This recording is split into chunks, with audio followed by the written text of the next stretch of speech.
It's the Analyst Desk. Welcome to the show. It's the Analyst Desk. Yeah, in case you didn't know, it's the Analyst Desk. Welcome to the show where every day feels like game day, bro. 1, 2, 3 to the 4, 5. It's the Analyst Desk featuring Hamilton Sports Central on my side. How's it going, everyone? It is I, Jacob Moore, the self-proclaimed sports analyst. And we got a crazy panel today. And not just because Dan's on it, but of course, we have Mr. Moore for your money. Woo! Hello, everybody. We have the man that I could see getting ready to slide into some DMs to get Bo Levi Mitchell some magic ankle juice. Not that he takes steroids, of course. It's Rick from Hamilton Sports Central. Sports Central. And of course, the man, the myth, the legend, Lane Dashig Dashko. And last, but certainly not least, man, he might look younger, but he is still the grand petting zoo keeper. It's Adam the Goat. Aren't you last, Jacob? I go first. I said it is I, Jacob Moore, the self-proclaimed sports Oh, analyst. right. Okay. Yeah, Adam just lost a bet with a lawnmower. We'll just put it that way. Wouldn't it be a fight, not a bet? Well, I just work here. But we got a lot to talk about. So we're going to break down the last week in the Canadian Football League. Of course, we're going to go over my Dictator Power Rankings. I think that's just a new name for it. We're going to talk MOP. Who is your early prediction? What's your dark horse prediction? Then, of course, we can't do a podcast without talking some Toronto Blue Jays, and we're going to get into a classic gas their ass NHL free agency, and then we're going to wrap it up with a brand new segment. So make sure you stay to the very end because you're going to be surprised. Maybe Dan will bring you fries. I don't know. He brings people Gaviscon. Maybe he'll go to McDonald's and get you some French fries. But let's start off with, I think we got to, normally I start off with the first game of the week, but I want to start with the last game of the week, obviously, because first of all, let's all hope for a speedy recovery for Bo Levi Mitchell. You know, obviously the phenomenal quarterback, great human being. And before car collector. Sorry, Dan? And a car collector. He has Corvettes. And he is a car collector. But before we get into that, a quick word from one of our viewers, Key, who has a message for Mr. Bo Levi Mitchell. Hey, Deskies. Unfortunately, I can only do a 30-minute clip of this. But, Bo, I love you. You're my football hero. You're my... You make CFL what it is. You truly do. And we're all mourning you over here, buddy. Like, all over Canada. It's not just Hamilton. We love you, buddy. Speedy recovery. I've been crying. Mwah. If you'd like your videos on the Analyst Desk, where every day feels like game day, send us an email to the Analyst Desk Sports Show at gmail.com. Make sure it's PG appropriate. I don't want to hear about you want to see Dan's feet or something. I don't want that in a video. But now that's out there in the open because Well, the $20 e-transfer with it, anything can happen. Oh, but yes, I do. I think we can all agree with what Key was saying there. Bo Levi Mitchell is what makes one of the things that makes the CFL so great. Realistically, he was an early favorite for the MOP this year, and he's already had successful ankle surgery, which certainly is a positive.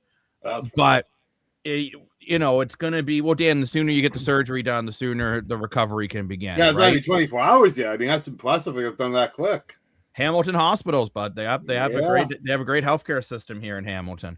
So, Dan, but Rick, I want to hear from you about this first because you are Mr. Hamilton Sports Central. Obviously, losing Bo Levi Mitchell is a big deal. Like, there's no way you can say that it isn't. But what do you think Hamilton needs to do now? Because you also just can't say we lost Bo, the season's over. That's just not something you can do. Thank you. I've only been fighting with people over that for the last 24 hours? People have to give time to breathe. Jesus. Jesus, where? Dan, just so that you do know, I'm sure the moment that ambulance left the stadium, the team doctors were already on their way to that hospital. Oh, for sure, 100%. Yeah, I agree with that too. Yeah. I'm sure they're gonna bring in a quarterback because now that if he's on the 6th game, his salary doesn't count towards the cap. So who they're gonna bring in, I have no idea, but they'll bring in someone just as like a backup to Ford, because Ford will most likely be the starter moving forward. And then if he can't get the job done, you want someone with CFL experience. So I have an interesting take on this. I don't know if you guys saw that the Montreal Alouettes signed Terry Wilson on Monday. That was surprising. He was a short yardage quarterback kind of in Winnipeg. He did some short yardage whenever Strevler was injured.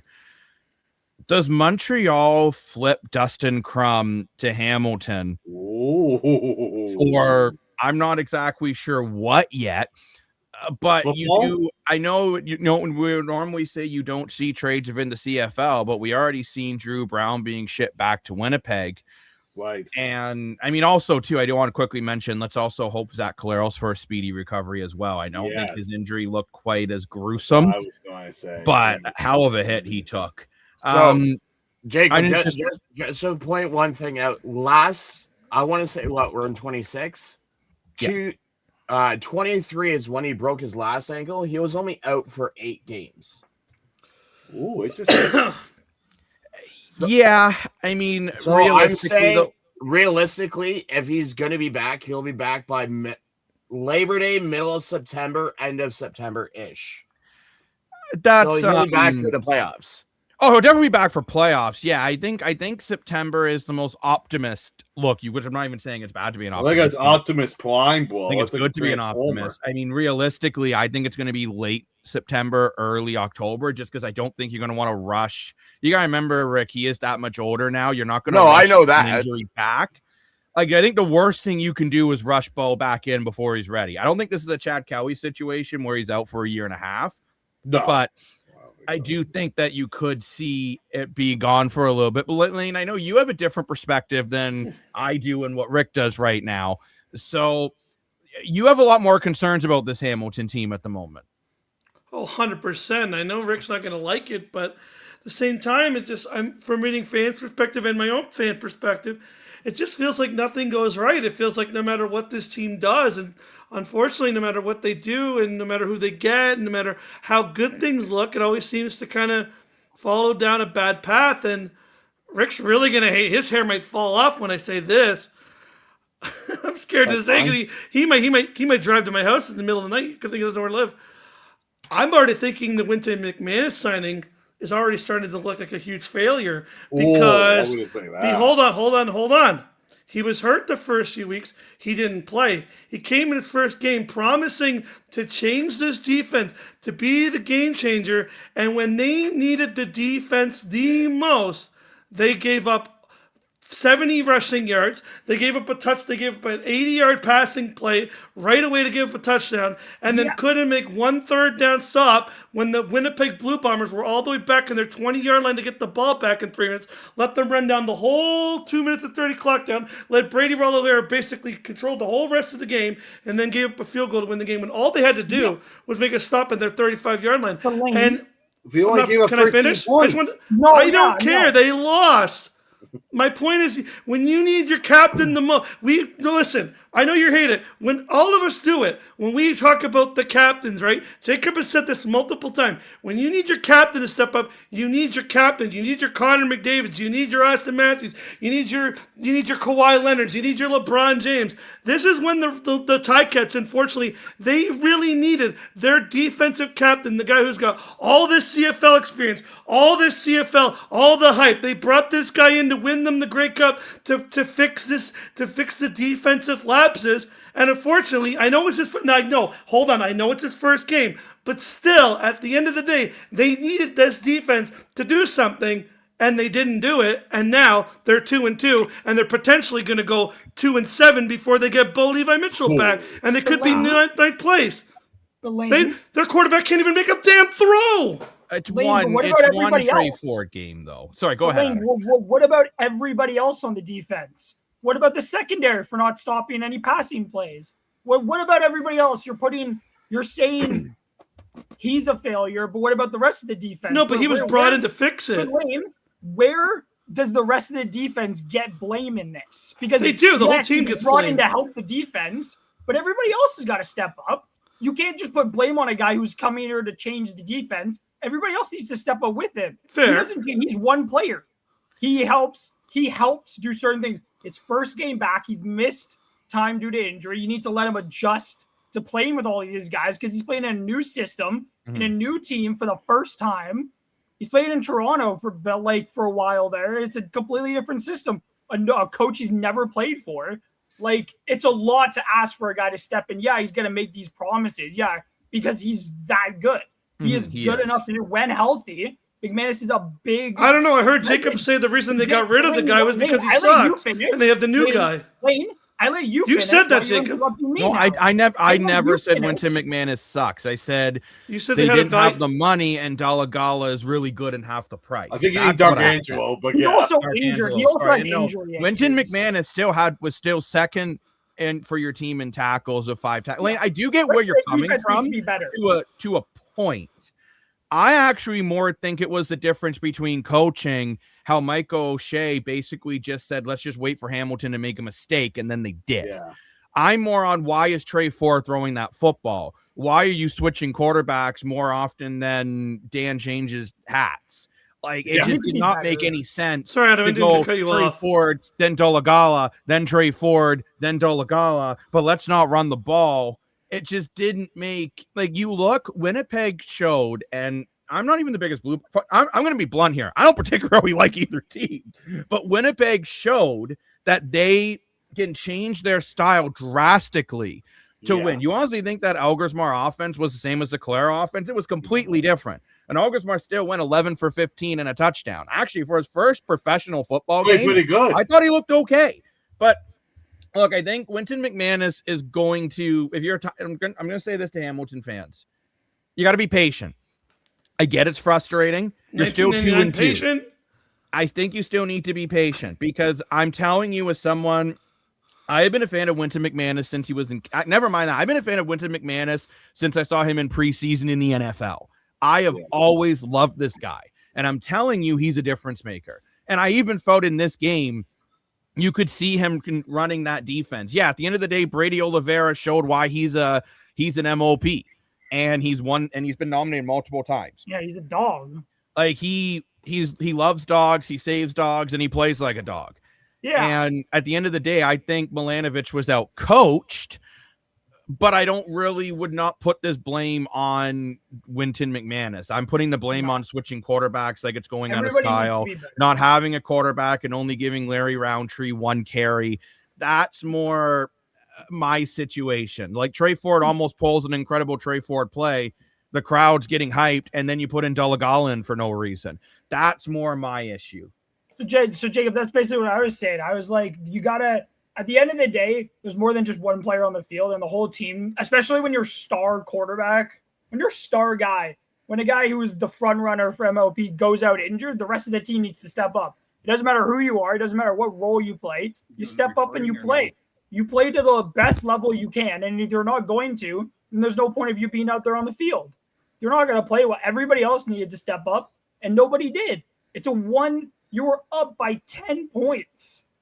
And you lose, you don't put up, you gotta put up points, and you gotta be a lot better than what that Hamilton team, than what they put out there. It's gotta be a lot better. You can't let that slip, especially to a Winnipeg team who also lost their quarterback. Now, Zach Collaros has not been great for the last 2 years, maybe, but it's still a big loss for them. And at the end of the day, Hamilton needs to find a way with Trey Ford or their other quarterback. They need to find a way to get, they need to find a way to get wins at the end of the day. They need to find a way to use Trey Ford's what he does best to hide what his weaknesses may be.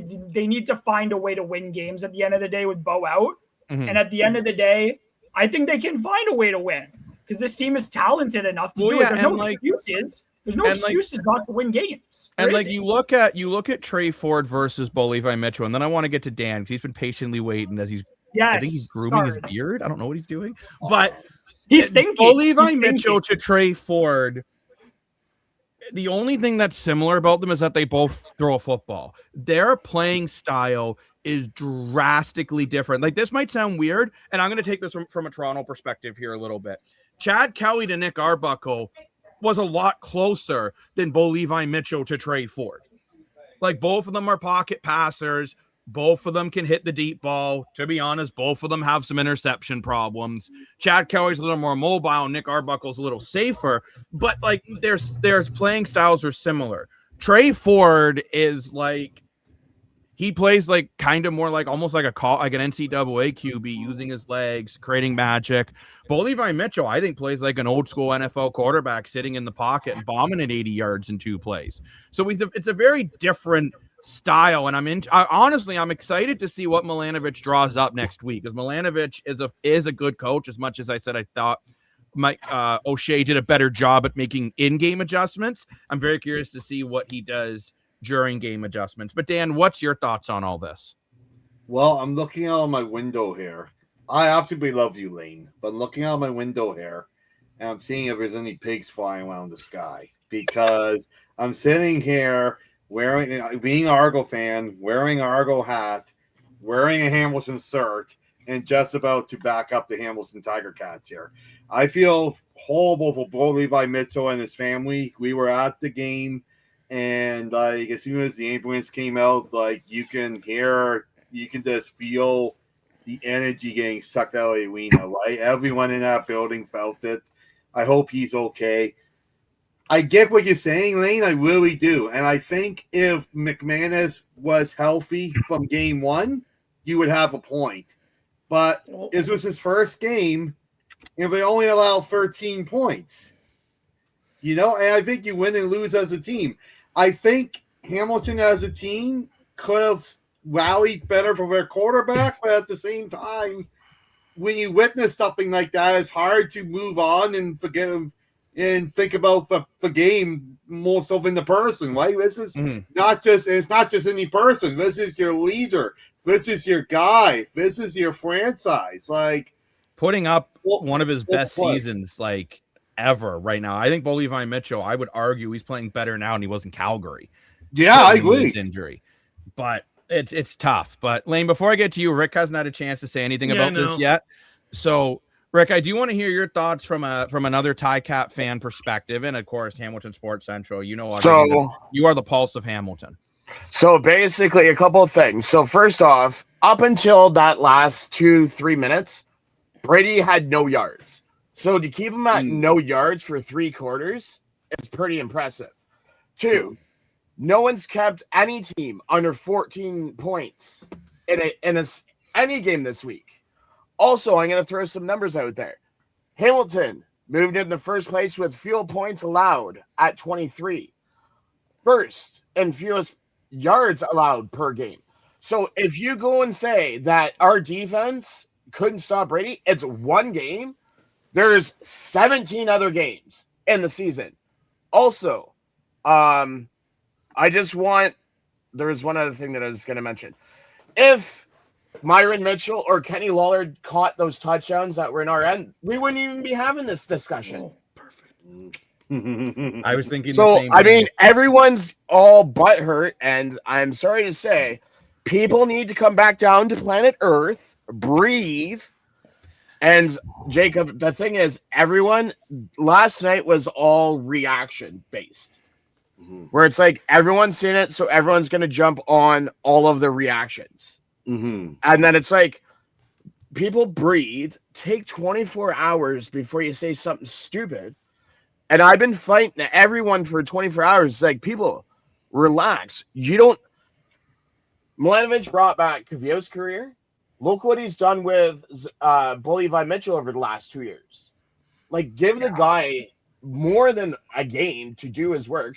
And Lane, just before I go to you, I just want to mention a few things, because we did our yes or less yesterday. Yeah. So that's right. We were all right on the Kenny Lawler touchdown. Yeah. I was actually wrong on the Gittins Jr. completions. Jacob got that right. I got the Tim White drops correct. Me and Dan both. Oh, sorry. I got the less than 67 yards correct for Tim White. I kind of said that Collaros was going to get one more than a touchdown. Lane said he was going to struggle. He did kind of struggle. And everyone said yes on that for less. Wynton McManus got 5. So me and Jacob got that right. Sorry, Dan, you said less than 3. Not a bad week. I will give you credit, though, Dan. You did say Lawler for your player to watch. That's why I did. He had a great game. Well, actually, Lane, I kind of think you wanted to talk about Kenny Lawler, I think, because I could see when Rick mentioned Lawler not catching that ball in the end zone, right? Like, to me, I think you could shift some of the blame on Lawler if he makes that catch. This whole conversation is mute. We're talking about how Hamilton, well, playing quarterback carousel, found a way to win. Well, I have a lot of thoughts based on what was just said. I want to go room the round. I have a lot of thoughts on what was just said in the last 5 or so minutes. Because, Jacob, I'm actually going to kind of argue something you just said earlier. You said Scott Milanovic is a good coach. Now, I know I'm mentally insane because I've only been watching the CFL this intensely the last 2 years. But I'm actually going to say Scott Milanovic is a really bad coach because the way I look at it, hold on, and I know everyone go, whoa, the Ticats every game last year, at least last year and already this year, are doing the same thing. They're either winning games at the last second or they're losing games at the last second. This team never, for some reason, has a mental problem with either taking a game, putting a game away, or trying to come back way too long. I think Scott Milanovic completely doesn't have the right mental aptitude to give this team the right attitude, because I look at this team last year, you saw it was either Bo Levi Mitchell going to the camera like, I got ice in my veins, look, we just scored 20 points in 20 seconds. Or they gave up 20 points in 10 seconds and lost in the last second. And they are already doing it again this year. And that's why they're a 50-50 team. You look at other teams like even Saskatchewan, like Calgary or something. Yeah, they struggled the first 2 weeks, but now they're blowing teams out of the way. When they go up by 20, 30 points, they don't go, who put the dogs out, and then give up 30 points in the next quarter.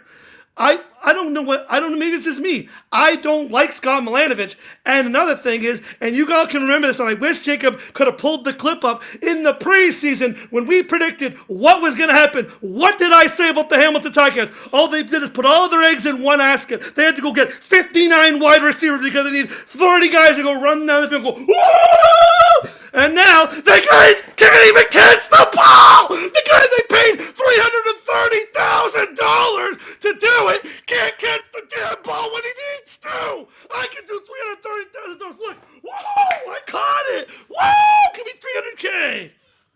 So wow. First off, Lane, you need to take a step back, because I can tell you, have you watched last fucking 2 games? Pardon my French. Have you watched last 2 games? Yeah, they lose. The same thing you ever did. Then don't say a freaking word, because I would like to see you go out on the field and try to catch catches and see what you can do. And also, it's not just Scott Milanovic. So how about you go take your eggs out of your basket and take a freaking chill pill, because there's more than just one person on a coaching staff.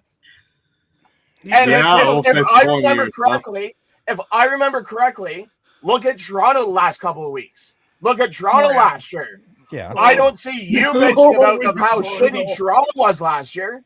Toronto had scored. Lane did actually. But what I'm saying is, within this last 5 minutes, you're all talking about Hamilton.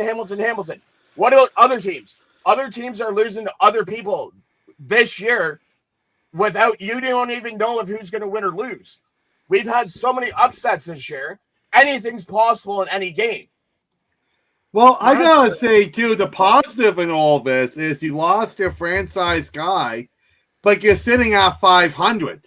So if Wick's prediction is correct and he comes by in the fall and Labor Day, if you can stick around 500 between now and Labor Day, you probably have yourself a playoff spot, because I don't see Ottawa winning 4 games in a row. No, they're getting a play and they won't be in the playoffs. There's no way. No, but I think Hamilton will be in the playoffs. Quick correction. The play-in style does not start this year. That is next year. So this is still the original playoff format. Yes, it is. And Lane, I just want to say about the whole Hamilton situation. At the end of the day, Kenny Lawler's won multiple Grey Cups. So to say that like he's not worth the money, as much as I make fun of Dan's championship pedigree talk all the time, if he catches that ball, they win the game, right? He is worth the money. Lane, it's one game. But- I go by trends, and by trends, Kenny Lawler makes big plays in big moments. I got a side of Rick on Milanovic. As much as I will admit, I did say in that moment, I thought O'Shea outcoached him. Also, O'Shea's a phenomenal head coach, right? So, but I also said I can't wait to see what Milanovic does with Trey Ford against Saskatchewan, who, by the way, Trey Ford has been very good historically against Saskatchewan.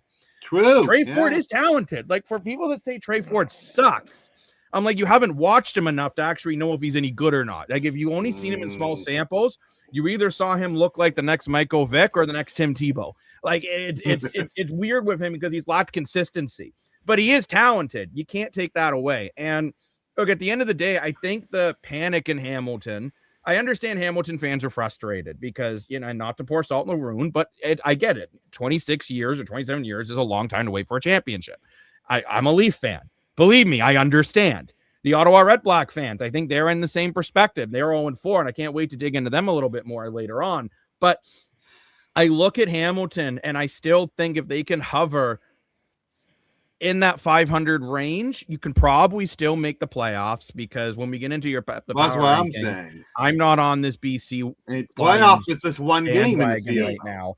And I still think Hamilton's in a position they can get into the playoffs. And if you're in the playoffs of a healthy and rested Bo Levi Mitchell, that could be very interesting. Go ahead, Adam, and then I do want to move on. So I do want to point out that if Bo does come back by Labor Day, that would be honestly pretty incredible. But again, that depends on the severity of his injury, because if it is anything ligament wise, he's out for a longer time than October. Like, there's no way he'll be back for Labor Day if it's a ligament.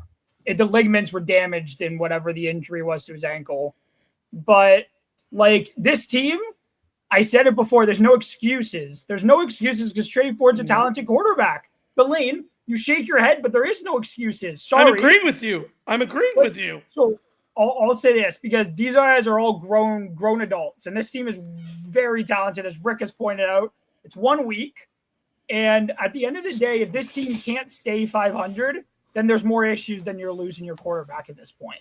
Like, there's more to that, especially, Trey Ford is not your starter, and Trey Ford again, like Rick had pointed out before we came on, Trey Ford has not been with the starters. He's not been practicing with them. Mm-hmm.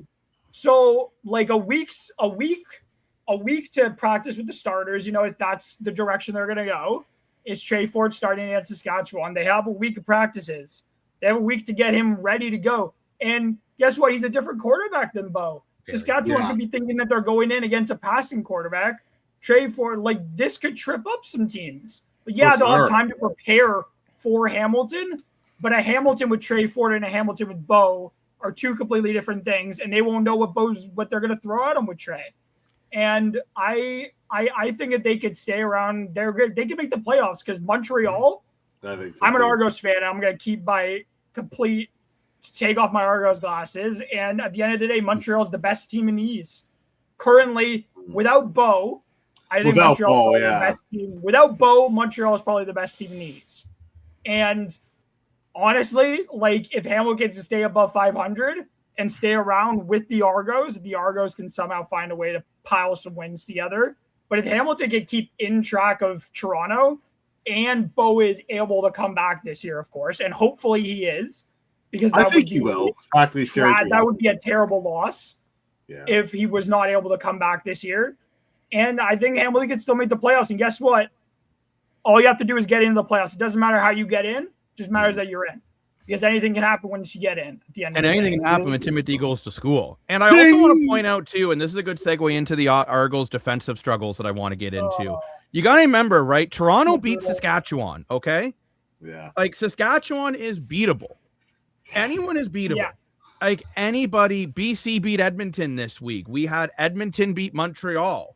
And look, I'm going to say this too. Montreal found a way of losing Davis Alexander for over half their season. Ottawa nearly beat Saskatchewan this weekend. Ottawa nearly did it. If only they didn't turn it over on downs late in the third. I know, Like I it's a think winnable right game. now the gap between the best teams and the worst teams is a much closer gap than what it's been in a lot of years. But I do want to get into Toronto Argonauts, and I agree with Rick, actually, the way we've been we got to be doom and gloom on every team that there's doom and gloom with. And right now, this defense is brutal. I still have the opinion that Greg Quick, if this is another defensive disaster, you need to fire him. I'm still of that opinion. And because at the end of the day, Dan, I went back and looked over the last couple of years. From last year? This has been a statistical problem. Oh, okay.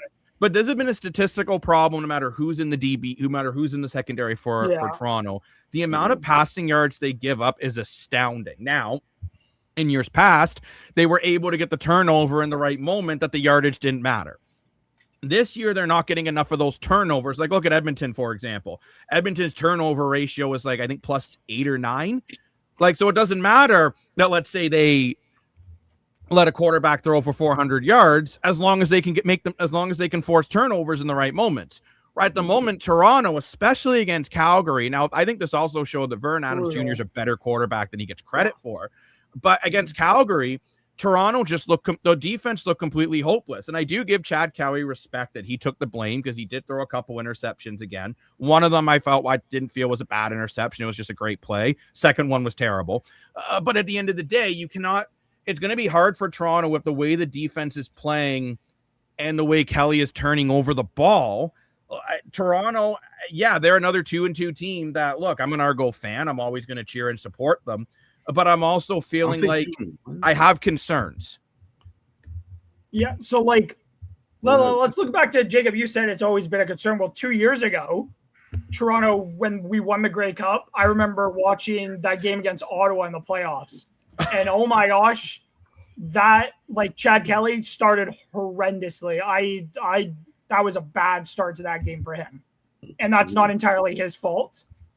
But the defense, it was just the defense got ripped apart in the first quarter. It's in that first half, Ottawa should have buried us.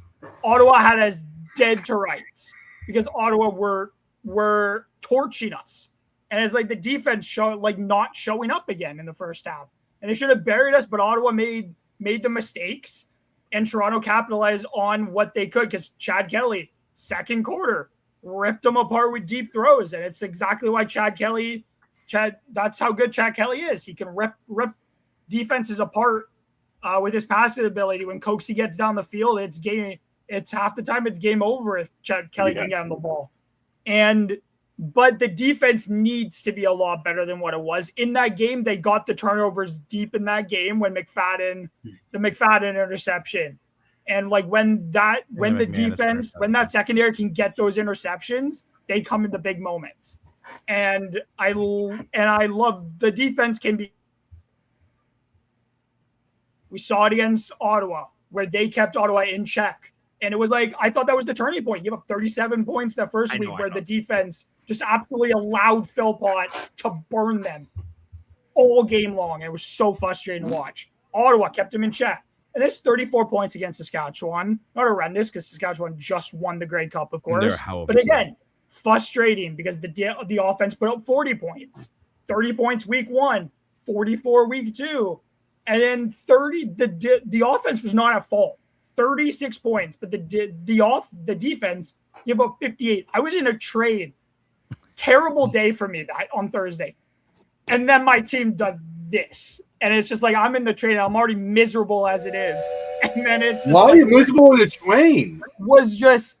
I was a miserable day where we were delayed for so long. And I love 2-2 trains. I'm never miserable. But no, as much 58 points is ridiculous. And as you said, Jay, Vernon Adams, statistically 11 touchdowns and 0 interceptions. He's not in this game, of course, but he was amazing. He threw 6 touchdowns. He had 7 touchdowns in total.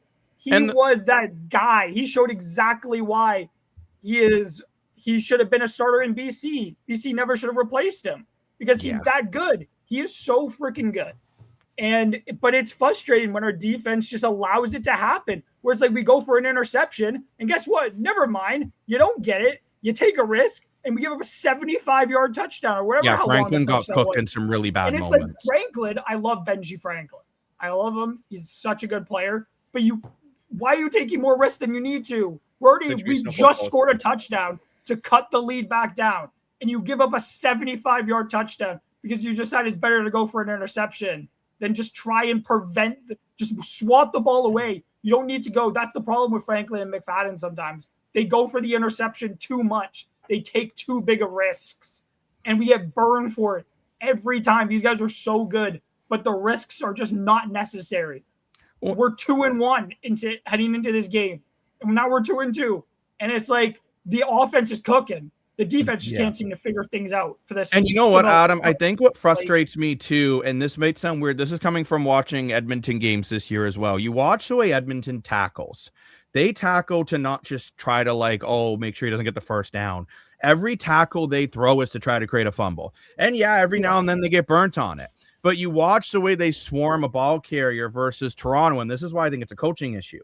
Toronto doesn't swarm the ball carrier. They wait for their one guy to make the tackle. Then if he doesn't make it, then they swarm, unless it's Cameron Judge, because he's just a man on a mission every time he's on the field. Yeah. But I think it's a coaching structure issue in Toronto. Now, maybe I'm being too quick to want to pull Greg Quick off the stage like he's a bad act on Disney. I don't know. He is a newer coordinator to this team. I just have not been impressed with what I've seen defensively so far this season. And I'm not saying Mike Miller needs to take over the defense. I think he already has enough to handle it being a first-time head coach and being an OC. But I do think something's got to give. Something's got to change. They are playing Winnipeg coming up, and we don't know if Zach Collaros is going to play in that game or not. We have no idea. Which, for anything, that's going to be hard to game plan. Are you gaming for Collaros, Brown, or Elgersma, right? Like, you literally, at the moment, Toronto practices early. They got to be ready for one of those three quarterbacks. But go ahead, Dan. I don't think the problem at this time is the staff. I think it's the strategy. Kind of like what Adam was saying. You have Franklin and McFadden going for the interception at the wrong time of the game. I think it's great for ballers and they go for it. They've won us games in the past off that. But we're a different team than what Words was before. I think at some points you got to play it safe. And I can think of one player I think I can make a difference, and that's Sluka. I don't know why Sluka's not on the starting defense. I don't understand that for the life of me. So I look at it as maybe instead of firing a defensive coordinator, maybe swap some of the players around. We've seen in the preseason double blue games, we got some good backup defensive players. You look how good your line is. You look how good your defensive line is and your linebackers are. I'm not saying secondary is bad, but they are just not making right decisions in right situations. So if they can't do it, find other guys that do. Sluka has done an incredible job as defense in the past. Now just plays on special teams, and I can't think of someone else on the top of my head. But I'm sure there's someone else like that. And I'm not saying to bench McFadden and bench Franklin. I'm just saying if they make a dumb-headed play, take them out for a few plays and put them on the tablet. Well, and Dan, I got to agree with you because when Priester got hurt, I thought Sluka was coming in the secondary and it was going to be a no-brainer. Because what I love with Sluka is, and Rick, you and I have talked about this quite a bit, and Lane, I think I've mentioned this to you before as well. Sluka is a game changer. He seems to be one of those guys that when you need a big play in a big moment, and I can think of the last season, which I agree, Toronto last year was an absolute dumpster fire on roller skates. But one of the games where the roller skates, they put duct tape on them so they held, was the game in Ottawa where Sluka had two massive plays that basically won you the game. That's why I really like this guy. Like, he's a difference maker, and Toronto does have some injuries that they got to be careful for. Like Chatfield was limited. Ryan Hunter's got a knee injury, didn't participate in practice on Monday. Neither did Cameron Judge with a head injury. Pickett, older. Mackay Polk had a personal reason he wasn't playing, so hopefully everything's good of his personal life. So it's one of those things, like Toronto might have some injuries too. Now, mind you, if it's a receiver out, maybe Herslow finally gets back into the lineup. I like the defense. There's a lot of good things to say about this defense because Cameron Judge had one of them. Just throwing massive hits. I love the guy. Dark Angelo's had a great season. Dark Angelo, like there's a lot of good players. Like Dark Angelo, he's stepping up. We lose a big player in McManus, and look who steps up is Dark Angelo, who I like the doesn't have a lot of experience, Dargangelo steps up into a big hole that's left, and like he's playing well. But I feel like it may not be the staff, kind of like what Dan said. It might not be the staff. It might just be. And I'm a big, like I say it even in hockey. Like if you're not playing well, then sitting out. Now, not to say sitting out for the entire rest of the game, but sitting out and watching. I think watching how another person plays the position can be just as beneficial as benching a player, basically. Take them out, let them watch how somebody else operates in your position. Like it may be good for younger players, but it could be good for guys who have been in the league. Like just watching how somebody else get a different perspective on how your position is played and to learn and to see you do something differently. It's good. Like you can still learn. Like there's a lot of things that you can learn even at an older age. And like right, Dan, you could still learn when you get old, right, like, Dan? I'm not even the oldest one here, bro. Well, like even look at the offense. Like your Chad brother. Kelly threw two interceptions. He didn't play horrendously, I don't think, at least. Not in my opinion. I don't think he played that horrendously. No. But again, there's things where if he makes a bad play, not to say that you have another very experienced quarterback in Arbuckle who won a Grey Cup for us. He won a Grey Cup without Kelly when Kelly was injured. And it's like, it's still, even with how good Kelly is, there is things Kelly can learn from his backup.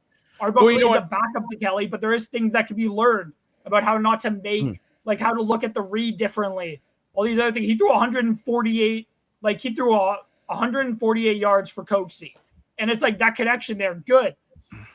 But there are things like he still threw 2 interceptions. There was a lot of good things that he did. But again, there's still things he can learn. And I think these are the opportunities, especially at quarterback. When you have Arbuckle there, Kelly can he can watch how Arbuckle operates. He watched Arbuckle operate all last year. But it's differently when you could go back into the game. When you can actually, Yeah, and so you know what, Adam, too? All the learning experiences. I do want to add, too, that game Arbuckle did come in to close out, and maybe that was so Chad Kelly could see the way Arbuckle, and let's be honest, I know it was garbage time, but Arbuckle kind of cooked going 9, and he was 9 for 11 and a touchdown. So, I mean, it's one of those things. Maybe that would have been good for Kelly. But, Lane, I'd love to get a non-Argo fan perspective here, and I see Rick is looking up how to make fun of Argos on his phone. I'm kidding. Yeah, of course. He's probably looking up things to make fun of Leaf fans for, because he really came to play that one live episode. But Lane, when you look at Toronto's defensive struggles, like what do you think the solution is? The one thing I will fight Adam about, and it's not like a fight, but I will disagree on, is the gloves are coming off. No, it's not a big thing. I just think what Adam said is true, like to a point, but it ultimately comes down to the person, right? Like, for example, I'm just saying this example. I'm not saying this is going to happen. Chad Kelly could sit there and be like, well, I'm better than this guy. I don't care what he's doing. What is my wife doing on Twitter? What shoe should I buy on the tablet? Like, I don't know what his attitude is. I don't know what this maybe Jamie Tart from Ted Lasso. I don't know what the cornerback is thinking when the coach comes and says, hey, like, I don't know. It depends on the person and their mental attitude, right? Like, veterans sometimes, we've seen this with coaching. We've seen this in every sport. Sometimes a veteran can be too in their head and think, oh, I'm not doing anything wrong. Maybe you're thinking, I'm not doing anything wrong. I'm not running the wrong routes. I'm not doing this. I'm doing everything I know. I'm a veteran. I've been in the CFL for 12 years. This guy who's done it for 10 games, you can't tell me what to do. Oh, you can't tell me nothing, as Kanye would say. But no, it's true. Like, it depends on the person. Like this, if the veteran thinks, like, for example, here's a good example. Springer last year went 0 for 44 and kept demanding to be in the lineup instead of saying, hey, let Nathan Lucas go hit for me for a game so I can calm down. Or even better yet, Vladimir Guerrero Jr., the guy who's getting, I know it's an MLB reference, but hear me out. The guy who's getting paid like $25 million a year can't hit a home run for the life of him and still wants to bat third in the lineup and refuses to go to the coaching staff, refuses to go into the training, refuses to watch any. I'm just saying, he's refusing to do any of the work. He just wants to go up there and do what he always does. So that's all I'm saying is it depends on the person. If they want to sit there and be like, hey, look, You know, we're better than this, right? Like, you know, we're the defensive team. We can do this. We've done this last year. We've had Cameron Judge. We have the same guys. We're better than this. Let's sit and let's see what the secondary's doing. Maybe we are making mistakes, and it's time. It just depends on the guy and the team if they have that mental attitude to want to learn from the second string. I if do they want just to want say, though, that's all I'm quickly, It's a saying. loser mentality. That's Yeah. sorry, Jacob. I don't mean to and- cut you off, but like when somebody is acting like that, sorry, you're not a loser, but you have your ego is too big. don't have championship pedigree. But if like you're making mistakes, if you're not doing your job properly and you're getting burned, like let's say for the secondary, let's say if you're getting burned and somebody tells you sit down, watch somebody else do your job, and you're like, no, because I think I'm doing my job great. No, you're not, because you suck. I You're agree not with doing Adam. your It just job depends great. on if they want to do it or Now, not. I do want to. But Lane, that's why I'm going loser mentality. That's what it is. Yeah, You're a it shit is. mentality. Sorry, you cannot be a professional. Dan, professional stop doing that. and have that crap of mentality. I'm sorry. I do You want to cannot have apologize for the random Yeah. Bottle crunching. I didn't know anyone could hear Sorry, about that's it. like crap Alright. mentality. That was I really do want to loud. quickly point out, though, and then Rick, I will get to you. I do want to quickly Okay. point out Vladimir Guerrero Jr. is the first one in batting practice and the last one to leave. I don't think it's a lack of effort with him. I don't know what it is, but I don't think it's a lack of effort. But we'll get into Jays much later in the show. But go ahead, Rick. I do want to hear your thoughts before. No, but we you know move what I on. mean, though, Jacob. It's funny because my parents are messaging me. She's like, "Who are you yelling at?" Hey, Dasco! I'm in the business, so I won't get the cops called on me this time. Anyways, just to go on Adam's point, so I'm just gonna list off some numbers. So, opponent points, Toronto's 9th. Opponent touchdown, 7th. Opponent yards, net yards, 9th. Rushing, they're 2nd in the league, like opponent rushing, so that's not bad. The Really pass, good they're run 9th. defense here. Quarterback sacks, they're 5th. Interceptions, they're 4th. Knockdowns, they're 2nd. Forced fumbles, they're 2nd. And turnovers, they're 2nd. So not everything on the defense is that bad. Right. No. I think it's just more they're Good just points, Wick. the years, and again, it's still really early in the season. Well, that's but why I'm the saying years, not to fire DC yet. You're still 500 out it's the getting gate. close. If Winnipeg puts out a third string quarterback and puts up 50, then you have to. Yeah, for sure. I had I an off game, not denying. I guess the difference is, Dan, years before you'd have a lot of these same statistics, but like they got the knockdowns and the fumbles in the key moments. Unfortunately, This year they're Jacob, getting them. Hold on, Dan. Jacob. This year they're getting them, but they're not necessarily at the right moment. But go ahead, Dan, and then I want to move. lovely love. I love you, buddy. But this is a different Argo team. Okay, this is not the Argo team from 3-4 years ago that won multiple Grey Cups and made it to the. This team only won 5 games last year. So put it in that Already perspective. halfway there. To go from winning from 5 games to only winning 2 in the first 5 weeks. I'm pretty happy with that. And I will I say, agree with some things that have to improve, but you can't fire the DC right away. And I will say for Toronto, they could have easily won that Montreal game with a couple of things that were cleaned up. So right. they're And you know, basically halfway there. But And Jacob, you know what's sorry to me to cut you off.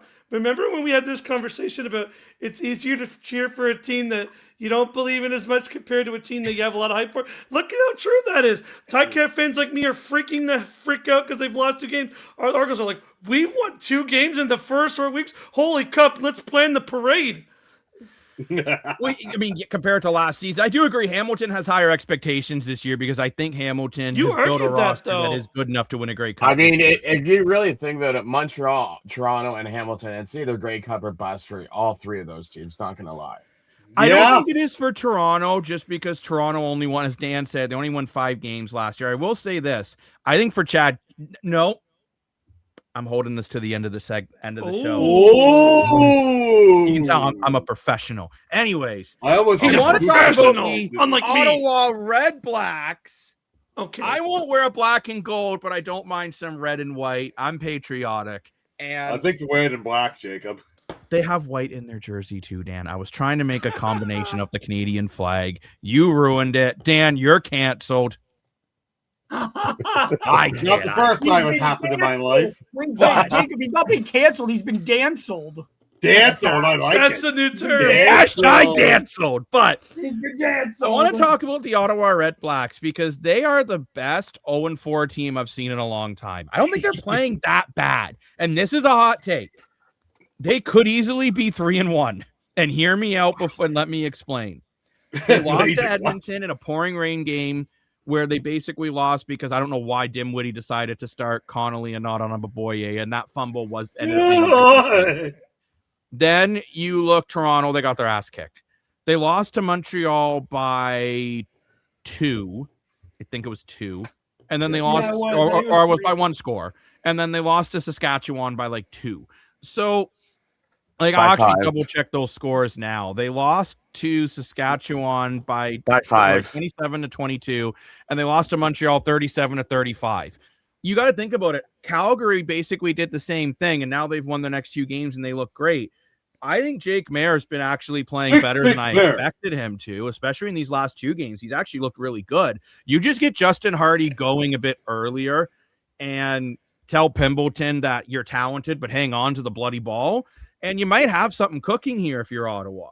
And do I think Ottawa is going to make the playoffs? No, I don't. But I think if you're a Red Blacks fan, I am seeing the team trending in the right direction. I know the 0-4 start is really frustrating. And believe me, I understand that.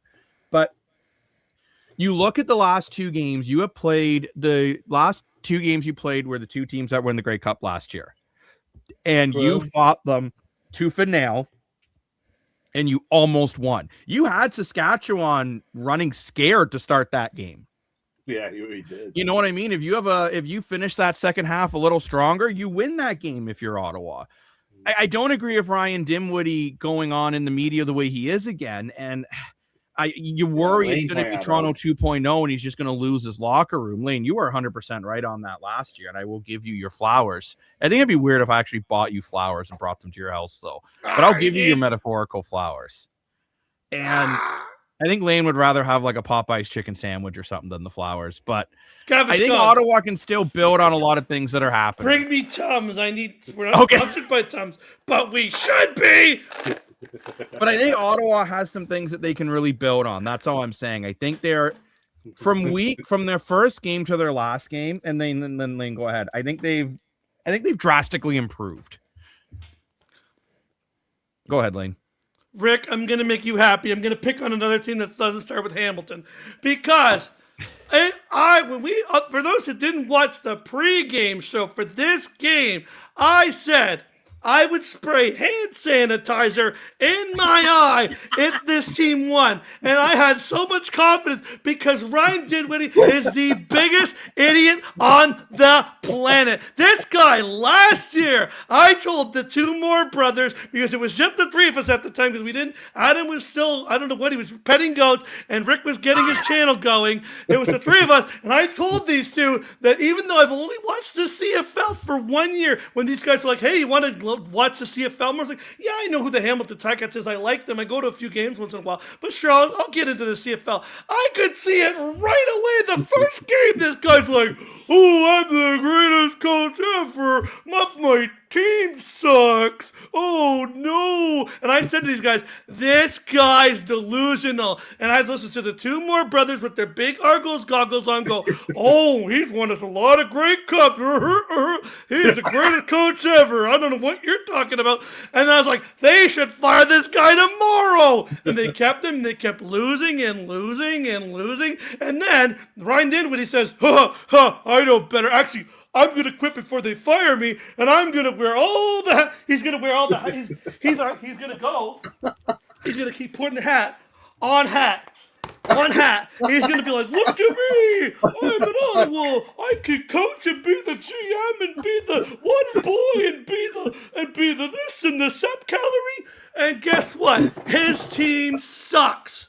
He doesn't do anything right. He's gone to Ottawa. He's made them worse. He traded a guy who can actually Whether you like him or not, whether you lump him or late him, the guy could throw 400 yards in a game and actually run. They put in a guy who's a backup. They lose every game. And the one issue that they had all last year was the guy named Khalil Pimpleton, where every time the kick comes to him, he can't catch the damn ball, even though it's coming right to him with nobody around the damn guy. And he still can't do it. And then he goes, ooh, well, it's everybody else's fault. Why don't you take some damn accountability? It's your fault because you suck. Stop wearing hats. Hats don't look good on you. Take them off and go away.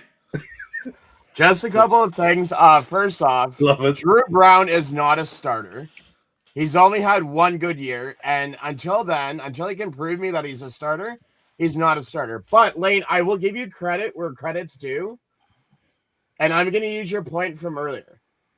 If anyone overpaid for a player, and Jacob knows where I'm going with this, is if you're going to complain about Ticats spending $300,000 on Lawler, at least Lawler gets the job done. Greg Bell, they spent $230,000 on. That is the most waste of money I've ever seen in my life.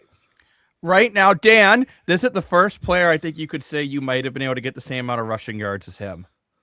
Yes, I think there's a video coming to the analyst text of Lane and I wussing, and I think we can out-wuss Greg Bell. I know I can. Give me the ball. Greg Bell has been, let's be honest. I'll find the holes. And I'm going to say this too. If you're Ryan Dinwiddie, if you didn't like Drew Brown, why the hell didn't you just keep Dustin Crum? Like, there's so many things that Dustin. I know maybe people think I'm a Dustin Crum homer, but there are so many things Dustin Crum can do that other quarterbacks cannot. Like, guy's tough as nails. He was 2-4 as a starter. Arguably, I thought he was better than Drew Brown last year.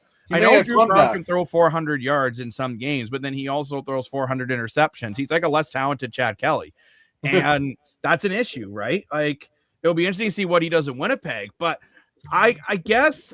Lane, I do get your point because you have no faith in Ryan Dinwiddie, and I'm very torn on Ryan Dinwiddie.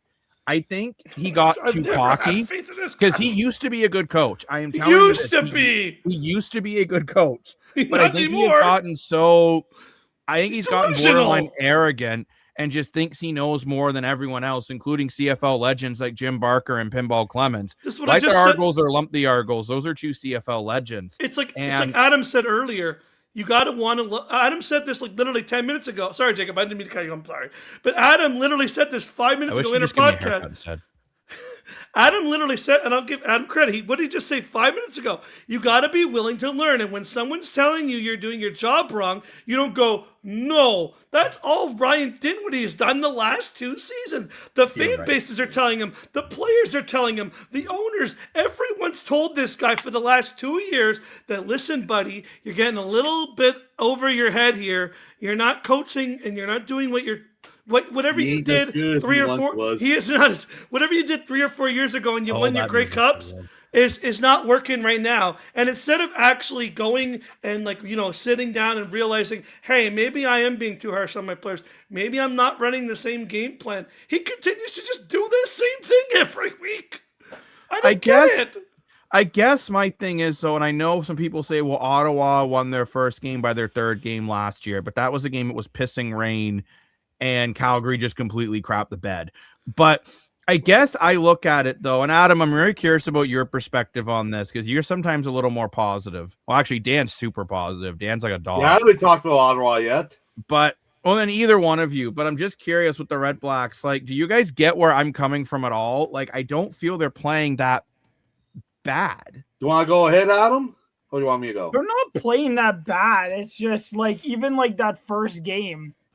Not the first game, but the game against Toronto, it was just the offense just couldn't do anything. The offense was just incapable. Jake Mayer sucked. And it was just, that game was, and that had nothing to do with coaching. They just played badly. Because at the end of the day, I'll keep saying it, and you guys can keep saying that Dinwiddie sucks and all that. But at the end of the day, a coach can only do so much. They can prepare you for the game, but if you don't go out there and perform, what's the coach going to do? Like, the coach could change out players all they want. They come up with a game plan. You can't perform the game plan. You suck. At the end of the day, that's on the coach, but it's also on the team. The team's got to go out there and perform. You got a week to prepare for games. If Ottawa can't go out there and win a game, then like you can only put so much blame on the coach before you have to start blaming the players for performances and giving up yards. Like Dinwiddie ran his course in Toronto. He started blaming players, and I don't necessarily think he was. I don't want to say he was necessarily right, but I also don't necessarily want to say that he was wrong. The players weren't playing well enough at the end of the day last season. You can say he sucked as a coach, and you say all that all you want, but at the end of the day, the players weren't playing up to standard. Defense sucked all of last season. It was the biggest issue. He refused to fire the defensive coordinator. He didn't change anything, and it ended up leading to the demise of the team, and the team won 5 games. And it sucks, but that's not on Dinwiddie. That's just on the players and the defensive coordinator not doing his job properly. But like this year, I think you can say what you want. Ottawa sucked last year. They were lucky to get 4 wins last year because they sucked. They were awful, 2-7. They were playing awful last year. And honestly, I'm seeing encouraging signs, whether that's coaching or whether it's just the players playing better. That's up to your perspective. But Dinwiddie's got this team playing. And he's got them playing. He's gotten them playing better and better after every game, outside of that Toronto game where they were just bad. And I think that had a lot to do with Jake Maier just being an awful quarterback that game. Specifically that game. Yeah, Jake Maier's actually played improved pretty well the last 2 games. That game specifically, he was just awful. Like, there was no excuse for the way he played that game. There's no excuse the way the offense played that game. The defense was just as bad, though, at the end of the day. But they also had 4 interceptions, so it's kind of that was such a weird game. And I don't think you can blame Dinwiddie for that this year's been. I actually say good job, Dinwiddie, for getting the team to play the way they have the last 2 games. Mm-hmm. And I think you could say what you want about the guy from last year. You could say what you want about him for this year, but he's got the team playing well the last 2 games. And a coach, that's the coach's job. The coach's job is to get the team going. And you can't, and I will always say this, you cannot blame the coach, and you cannot freak out and call a coach that sucks when his team's losing and not give them and not praise them when the team is playing well. Dinwiddie there's criticism for coaches when they lose, but Dinwiddie deserves some praise for how his team's played. That team was a different team against Montreal in that second half than they were in that first half. And the coach got him going. At the end of the day, he must have gotten them going because the team doesn't just wake up after being crap at halftime. Like, it just doesn't happen. That doesn't happen naturally. A coach has got to do something about that. He had them playing well this week. They nearly beat the defending Grey Cup champions. Like, you got to give him praise for that at least. Well, because can you imagine? He got them going. Because can you imagine if Saskatchewan lost to Toronto and Ottawa and they were 2-2, how much Rider Nation would be flipping out? Right? Like, yeah. I mean, it's crazy to think, but I don't think, and Lane, I will get to you, but I know Dan hasn't had a chance to speak yet on this Red Black situation. Well, has Wick spoke about the Red Blacks yet? Yes, I have. Okay, I just want to make sure. So Dan, he did that while you were busy crunching water bottles up on an auditorial show. So short-term memory really sucks, everybody. Okay. So yeah, Dan, how's it feel? Yeah, ooh. SMRR, whatever they call it. Okay. Anyway. I'm joking. Go Here's what I think. I know I'm Mr. Positive. I'm Mr. Nice Guy.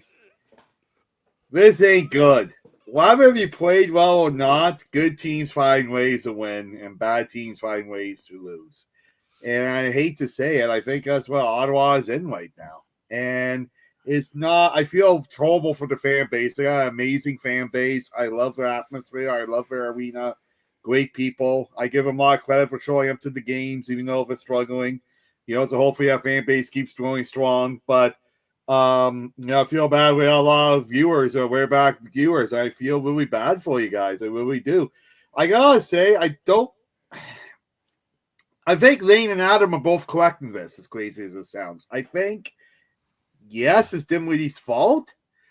but it's not Dinwiddie's fault in the coaching category. I think it's Dinwiddie's fault as the general manager category. He is a rookie GM, and he wanted all these hats when he was wearing in the Argos. The Argos didn't give it to him. The Argos didn't give it to him for a reason. Yeah, exactly. The Argos didn't give it to him for a reason. So Ottawa Argos gave him all these hats. You traded Drew Brown, who I get what you're saying, Rick. He's not a starting quarterback, maybe, but the 1 year he was starting quarterback, he was decent.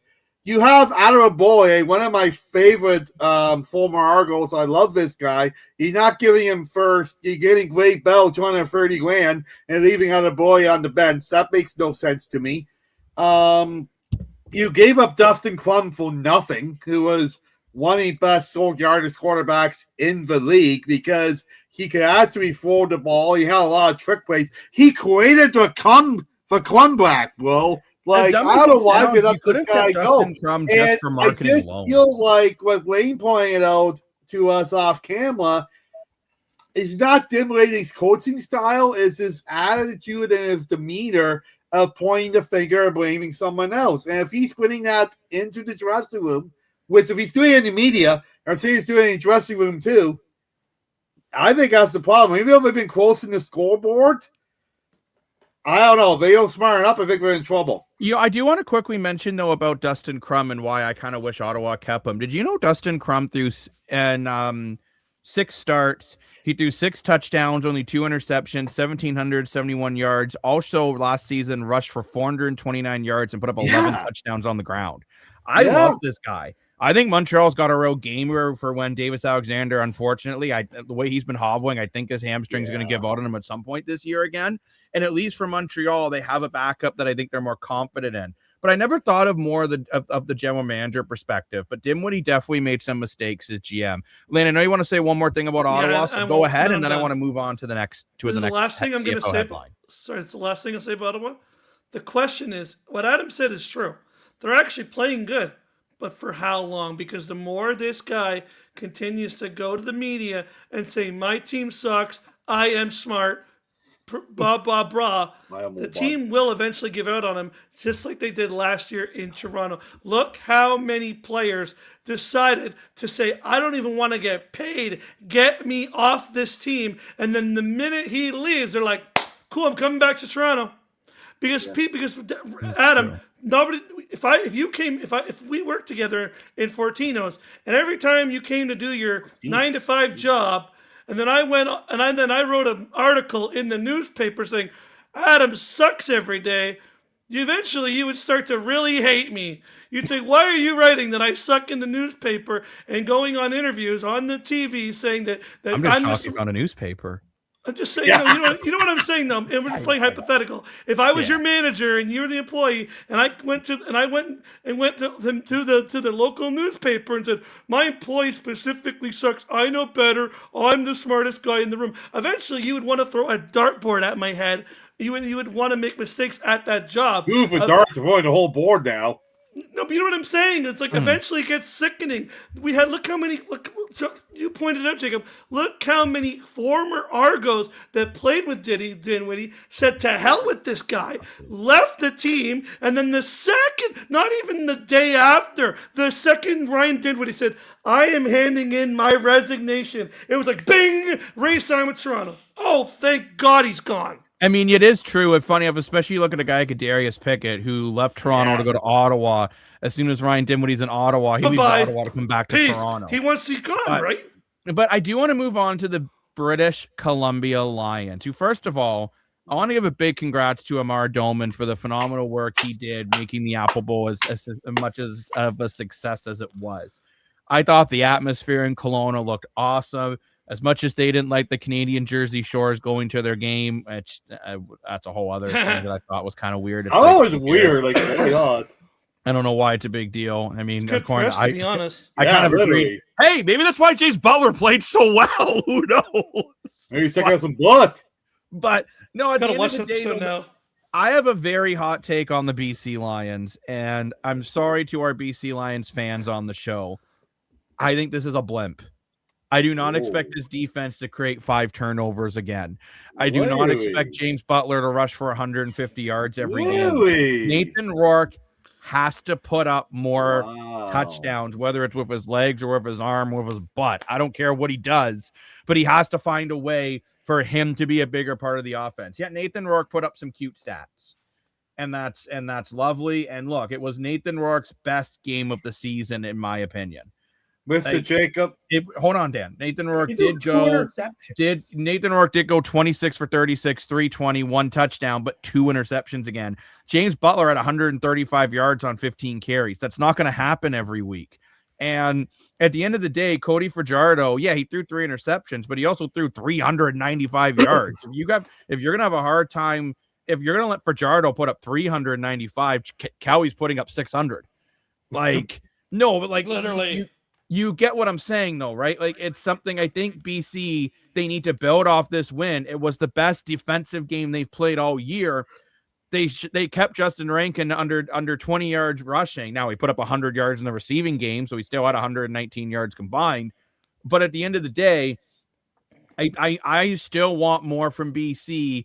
You'll see in a moment with the power rankings, but I'm not on this train that the BC Lions are back. Go ahead. I'm Dan. sorry. Jump in. Usually I don't jump in right away, but I totally disagree. I think BC turned a humongous corner this week. I get with you, it's not Nathan York. I'm not giving Nathan York the flowers. Who I am giving the flowers to is Darian Hatcher. No, that's not his name. What's his name? Keon Hatcher. Thank you. Darian Hatcher, great defenseman in Dallas back in the 90s. But anyway, Darian Hatcher from BC. If you saw the last BC game in corner, he got very vocal on the bench with Nathan York big time. And I think that's when this team turned the corner. And I got to give him a lot of respect because when you think of the BC Lions, we think of the leaders like Nathan York, like Jason Buckler, like Matthew Betts. So those are your main leaders you think of. So the Hatcher, who isn't one of the big three leaders, so him to step up on the sideline with the camera watching, telling off Nathan York, telling him to get going, and getting the team going. Not just even getting the whole team going. I give him a huge respect and applause for that. I think between his gameplay and the defense playing more as a unit, because that's what I saw that game. I saw defense playing more as a unit. I think his team made a major turnaround. I think that was a must-win game for his team because all the money the owner put into it. Kudos on him too. He's done a great job. I think this was a must-win, and they got the job done. I don't know who we're playing next week, but I think his team changed. So they have the bye this week, and I think for BC, that's unfortunate. I think they would have loved that's tough. And you play Edmonton again, and I think Edmonton is going to Well, that's the other thing I was going to say, too. Edmonton is arguably the best team in the CFL. For all in all, you came into this game 0-3 is when you dominate, kick butt. Dan, they were 3-0 going into that game. You pulled a TSN mistake. I have a question, but I have an important question that needs to get asked because Jacob said, well, is this going to continue? Well, the real question is, was BC really that good or was Edmonton really that bad? That's what I want to know. Like, because you got Fajardo who threw 3 interceptions. That's not like how many times do you see Cody Fajardo throw 3 interceptions? He still threw 395 yards. Sorry, you suck. You as a defense, you can come out and say it because Ottawa had 4 interceptions against Toronto. That defense still gave up 44 points. That Ottawa defense played well for 4 plays when they got 4 interceptions. We got that smoke the rest of the time, basically. Like, that doesn't mean their defense was amazing that game. You had 3 interceptions. Yeah, you won the game, but is that more so Fajardo making mistakes? Or was it the defense actually playing really well? And can this defense continue? Because they haven't shown it. Shown it for 1 game. Cool. Good for you guys. But, like, you gave up 15 points in the second quarter. Yeah, the offense scored 19. But it's like the consistency needs to be better there. Justin Rankin only had 7 carries. Did the defense shut him down? Or did Edmonton just stop giving him rushes? That's the thing. Was the defense that good against Rankin? Or did Edmonton just start throwing the ball because they got down so many points and they needed to start throwing it? is that they threw the ball 51 times, which is Rankin not also the way caught they built. 100 yards. So it's like it's more, is it more so BC played well, or did Edmonton just suck for the first time this season? And is this, well, I know the other question is this what Edmonton is? Is Edmonton just going to be inconsistent all year? Well, and I it's like also want to point out too, so Cody Fajardo last season only threw 7 interceptions the whole year. He threw 3 that one game. Funny enough, out of those 7 interceptions, 3 of them were against BC last year as well. So maybe he just doesn't compete well against, maybe he just doesn't, some players' Achilles heels a certain team. VA, it used to be Toronto. This year, he's just changed the narrative on that pretty quickly. But maybe Cody Fajardo just struggles against whatever BC does. But Lane, I'm curious about your perspective here. Like, are you on Team Dan on this? It's kind of like Twilight. Are you Team Dan or Team Jacob and Adam? Find out after the break. Rick will be shirtless. No, I'm kidding. But what's your thoughts here, Lane? Well, Rick looks really sad, and I know we got in a bit of a fight earlier, and I'm going to cheer Not Rick really. up. I'm going to cheer Rick up even more and prove that I don't just pick on one cat. I'm going to pick on another cat, and I'm picking on the BC Lions because actually, I said it in the pregame. I said this team needs their MOP Nathan Rourke. I don't care what this team does. Yeah, they got to win. Congratulations. I think it's what Adam said. I think it's Edmonton just having a bad game and BC got the win. I still don't believe in this team. Nathan Rourke still played like crap. He still didn't prove that he was any better than he was the last few weeks. He still threw a bunch of interceptions. He still should be holding a clipboard on the sidelines, reading his iPad, being Mr. Clipboard. I don't believe in this team. James Butler had a great game. I don't think that's sustainable. To be honest, I know he's a decent running back. I don't think he's Justin Rankin. Of course, you know what? I'll give them credit. They did hold Justin Rankin to like under 40 yards. That is impressive because not a lot of teams can do that on a given week. So I will give some credit to the defense, but no, I don't believe this BC Lions team is back. I think it's more that Edmonton had a bad game. Cody Fajardo didn't manage his game well.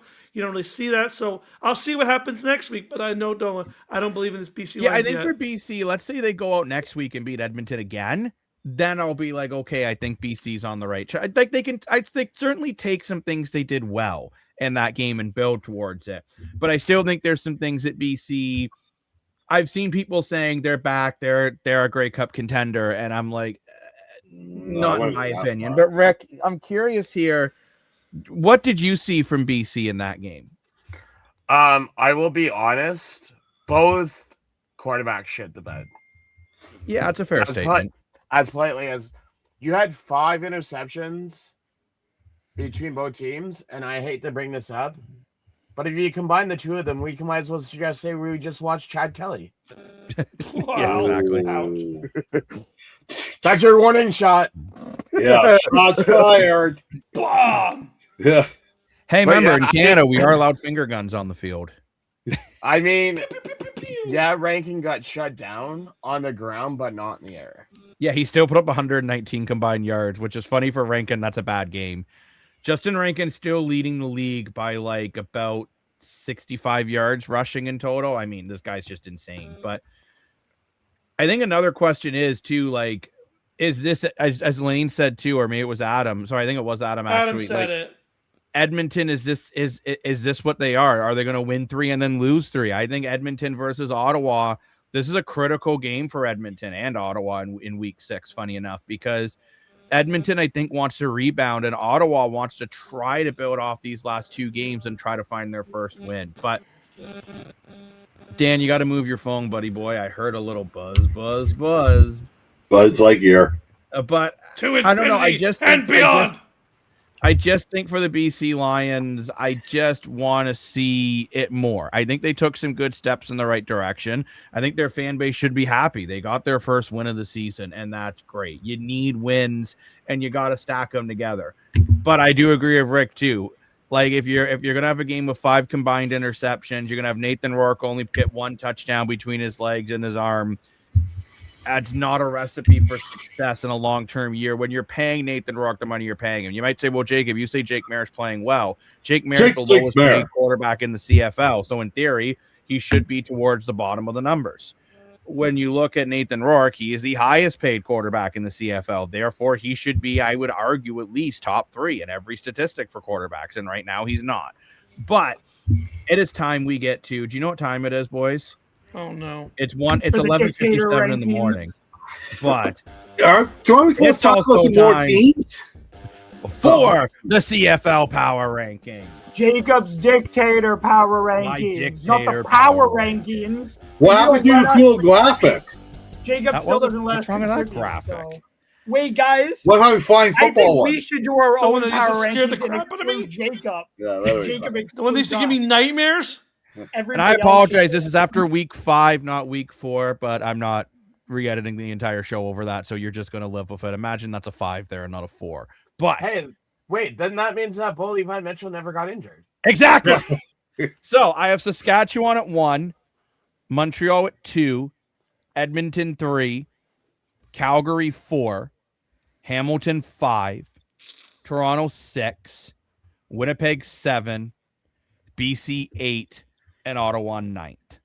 And I know I'm going to get some flack at Toronto at 6. I can tell, Rick, you already wanna go to war. No, I'm just saying I'm okay with it. As long as you're above Toronto, I'm okay with it. Well, and you know what? I think for me, it's that as much as, yes, Toronto had a complete defensive collapse, that was a game until it wasn't. Like, it wasn't like it was a blowout the entire night, and the offense still looked good. And Toronto did beat Saskatchewan not that long ago. Because I've seen, for example, Third Down Nation, I think, has BC in the top 4 right now, and I just can't justify saying BC's better than Calgary or Edmonton or Montreal or even Hamilton or Toronto or even Winnipeg right now.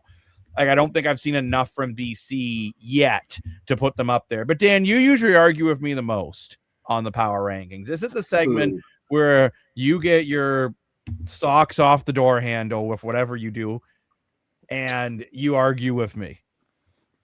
Do Do we not have an argument from Dan for the first time?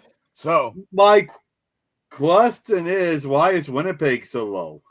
Yeah. I don't think Winnipeg has played well. They've won 2 games, but even the game against Hamilton, I feel Hamilton lost that game more than Winnipeg won it. Yeah, I don't like what BC, Winnipeg has played. I don't think Winnipeg's played well this season still. I don't think we've seen, and if this is how Winnipeg's going to play, even because I remember when Collaros was in, Collaros wasn't good. So if that's your team, Winnipeg is not a good team this year. I think Winnipeg missed the playoffs this year. Wow. With the way they're playing right now. Take in consideration, did you put Winnipeg 7 because you don't know the status of Collaros quite yet? No, there's 7 long term. Because look, you don't have a big play receiver. Your secondary's getting burned all the time. Brady Oliveira's been inconsistent. The defensive line has been inconsistent. The offensive line is letting Collaros get blindside sacked. Like, if Winnipeg wins and loses by the line, and right now their offensive and defensive line, and from what I've watched, is middle pack, and that is not a successful setup for the Winnipeg Blue Bombers. Interesting. welcome to the Tommy Condell era, folks. Going to mail him a t-shirt, Rick? Oh, I'm working on it. Don't you worry. Go ahead, Lane. So Jacob, the one I'm curious about, because I think Dan asked the same one that I did, because honestly, I like Saskatchewan at 1, obviously.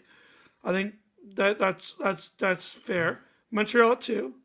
The one I'm wondering about, and I don't think if everyone wants to say they're back, this is the team I think they're a little bit back, is this Calgary Stampeders team after Edmonton, after having such a bad game to such a low-tier team. Don't you think it'd be fair for at least for a week to have Calgary above Edmonton, just because Edmonton lost to such a lower tier? Edmonton lost to an 8-tier team, and not only did they lose, they look like crap. Like, I'm not saying Edmonton's bad, but I think you could argue Calgary right now, at least this week, even they played pretty well against Toronto, pretty much led the whole game, put that defense to shame, even though he doesn't want to hear that. I know Jacob's going to fire me now. He's probably going to kick me off the podcast. But I would argue, so I think you should go Saskatchewan 1, Montreal 2. I think Calgary should be 3. I think Edmonton should be 4th. I think Hamilton's fine at 5th. And then, I guess I would put a tied 6 between Winnipeg and Toronto, but I do think Toronto has the edge because if you want to go the quarterback injury, you can make that argument because at least they have Chad Kelly, Nick Arbuckle, and Winnipeg has. We don't know what they have right now. If they're going to go with Drew Brown, if they're going to go with Taylor Elgisma, so that's a big question. And then BC and Ottawa I like. So the only one I really have a problem with personally, I think Calgary should go up one spot. I guess I have an issue with Calgary because Edmonton is 3-1. This was their first. I know, but they lost to such a bad They team. played poorly, and it came down to the final Montreal's minute and a half. 3-1. These aren't again. the season power rankings. These are the weekly power rankings. Yeah, In but my for opinion, me, they it played goes that by bad. the season. But for me, it goes by the season as a whole. If you just go by a week, every team that won a game's at the top. Every team that loses that is at Not the bottom. necessarily. But I go more like the power rankings to me is where they're at as a whole for the season right now. And Does anyone think I'm crazy? I just no, I I get your actually point, do get Ray. where you're coming from because Calgary's played 2 really good football games. I'd like to add in the last 2 weeks, Calgary's gone from 7th to 6th to 4th. Yeah, over the definitely last climbing 3 up weeks. the I ranks. think they're back. So for They're- me, Calgary is certainly this is a trending team in I the think right is back. direction. And let's say Calgary beats Montreal this week. I think I'm they shooting will. them up to potentially number 1. Because I don't know if Saskatchewan Hamilton, that's a wild card game. I don't know what's going to happen there yet. But let's say hypothetically Calgary finds a way to beat Montreal, or they even not just beat them, they spank Montreal. Then yeah, Calgary might be my best team in the CFL. But like you need consistency, and for me, Edmonton over a 4-game span has had more consistency. Where Calgary, you know what, they lost 2 really tight games. They won a tight game. Then they blew out Toronto. Let's see what they do against Montreal. If they can extend this to a 3-game winning streak, then they're definitely a top 2 for me. That's kind of my logistics lane. I still feel Edmonton has only had Okay. 1 blimp. If they end up losing Dictatorship. Ottawa next week, then Edmonton will drop quite a bit. It's the dictatorship list. What did I expect, right, Adam? Try to fight for something. He's like, this is my list. Make your own list. Okay, I will. What do you think, I'm Adam, about kidding. this power ranking list? I actually don't hate it, though. Jacob, I say what I always say to you. I feel like this is unfair that you have nobody else say what they want. Boo you. Well, no one ever sends me their list. Okay, I'll send you my Jacob, you never list. asked for it. Okay, we're all Be going to proactive. Dictator, Mr. Dictator Jacob. Call your doctor. I actually like it. I'm perfectly fine with it. At the end of the day, Edmonton lost, but the question will continue to be made. Well, Calgary played well, but again, the Toronto defense that hasn't particularly been amazing this season. I don't know. It's weird, but Edmonton have proven that they are a good team this year. They are going to be a question of consistency, which comes next week, of course, this upcoming week. And I don't know. I'm fine with it. Yeah, I don't see any problem with it necessarily. There's nothing really wrong with it.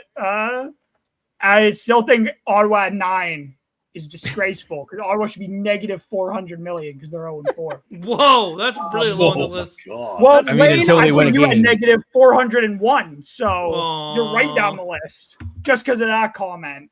Oh, You're on But- the hit list now, Lane. You're on the hit list along with Ottawa.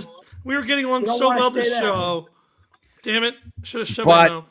those are the CFL power rankings for week 5. Dictator power rankings. The dictator power rankings. What a wick at the fig. analyst desk. We'll just go on to the next segment because we've already been an hour and a half. I thought you commented on it, Rick. I apologize. If you No, have any yeah, I feedback. said Yeah. I'm happy with Hamilton above Toronto. Oh, wow. Dan, I think you need to start like putting a check mark before you Okay. to make sure that Dan, like, how many you times do I understand need that to people tell have you to talked. listen? I feel like I tell you this every time we go. I'm on. Listen. But You gotta Listen. listen.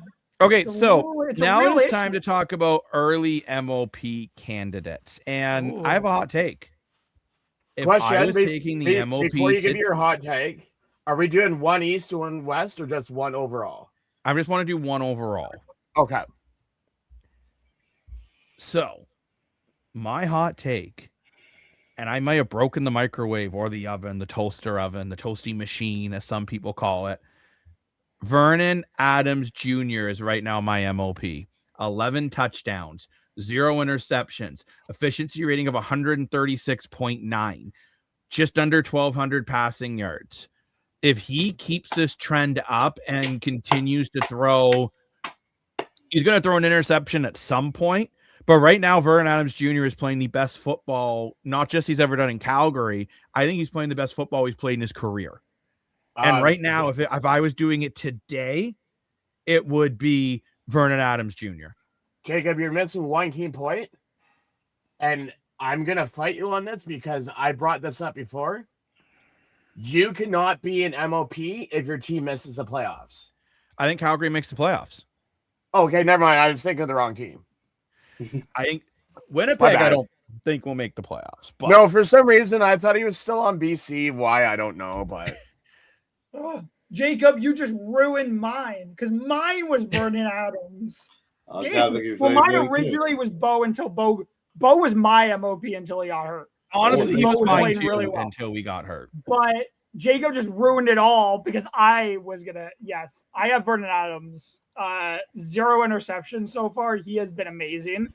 I still think to this day that Vernon Adams should still be BC starter or over Nathan Rourke because Vernon Adams earned it, and Nathan Rourke just came back and took it, and I don't think that was okay. And I love that he's balling out right now. If he can keep it up, if Calgary can make the playoffs, and Vernon Adams can keep playing the way he's been playing because he has been balling all year.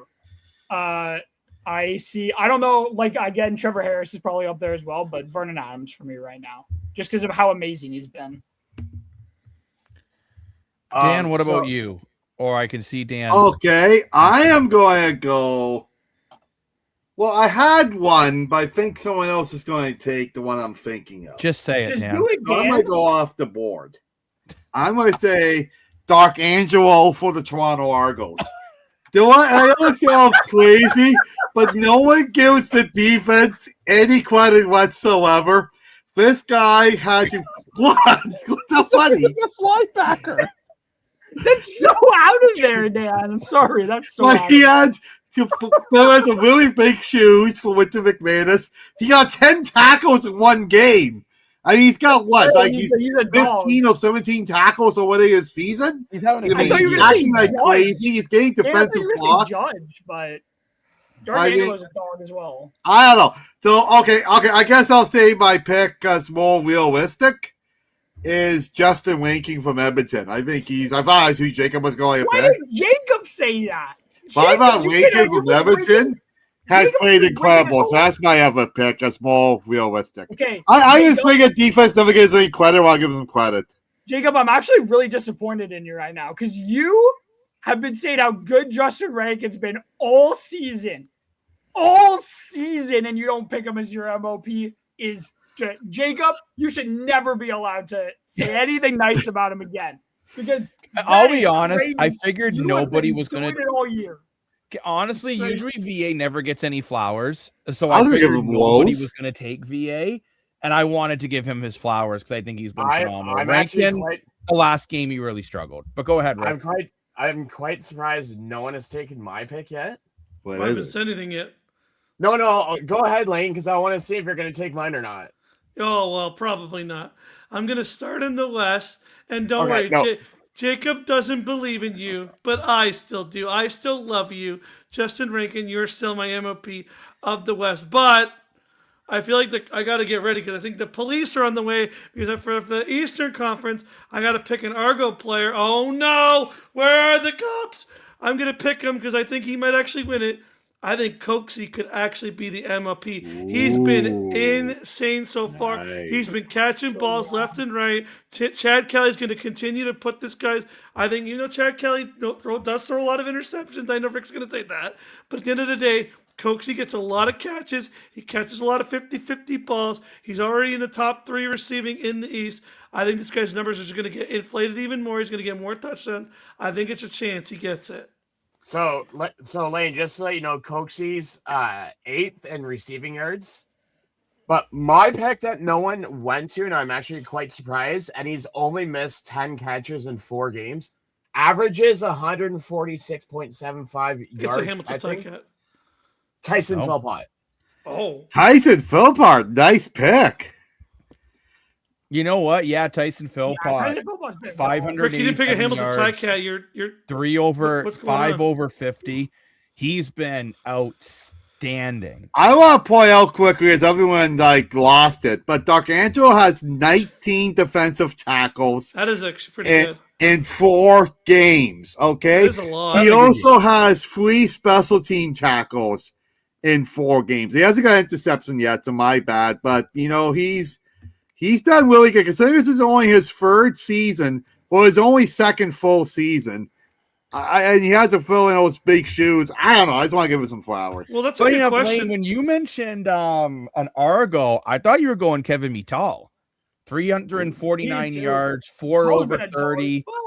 He has been, Coxey's incredible. And Coxey, I love Coxey. But I do think Coxey's going to get going. And last game, he really started to look hot. So 148 yards. Well, I'm happy to give everyone a laugh for the night. Demonte Coxey, mind you, Jacob, has 294 yards this year. Oh, he's having a great year. So I guess I still picked ranking because no one else picked ranking. Wow. Mittal's been amazing, but Mittal was insane last year. I love your pick, Lane Nikolsky. That's a good one. I think he'll I get love going Rick's more. pick of full pot too. That's Tyson. Guy Royce, Tyson Philpott. He's got a chance of double dipping MOPs of Canadian MOP plus. CFL that's what I MOP. mean. Yeah, well, that's a very solid pick. He's been. Can he stay healthy? That's the $1 million question because he has never played a full season. Yeah. So that is the $1 million question. Also, I want to give some love too to guys like Schaefer Baker and Keon Johnson. Justin Rankin, obviously, I know I've been a big supporter, and then I don't pick him as an MOP, and everyone's mad at me. Davis Alexander is another one. Only other quarterback with 0 interceptions.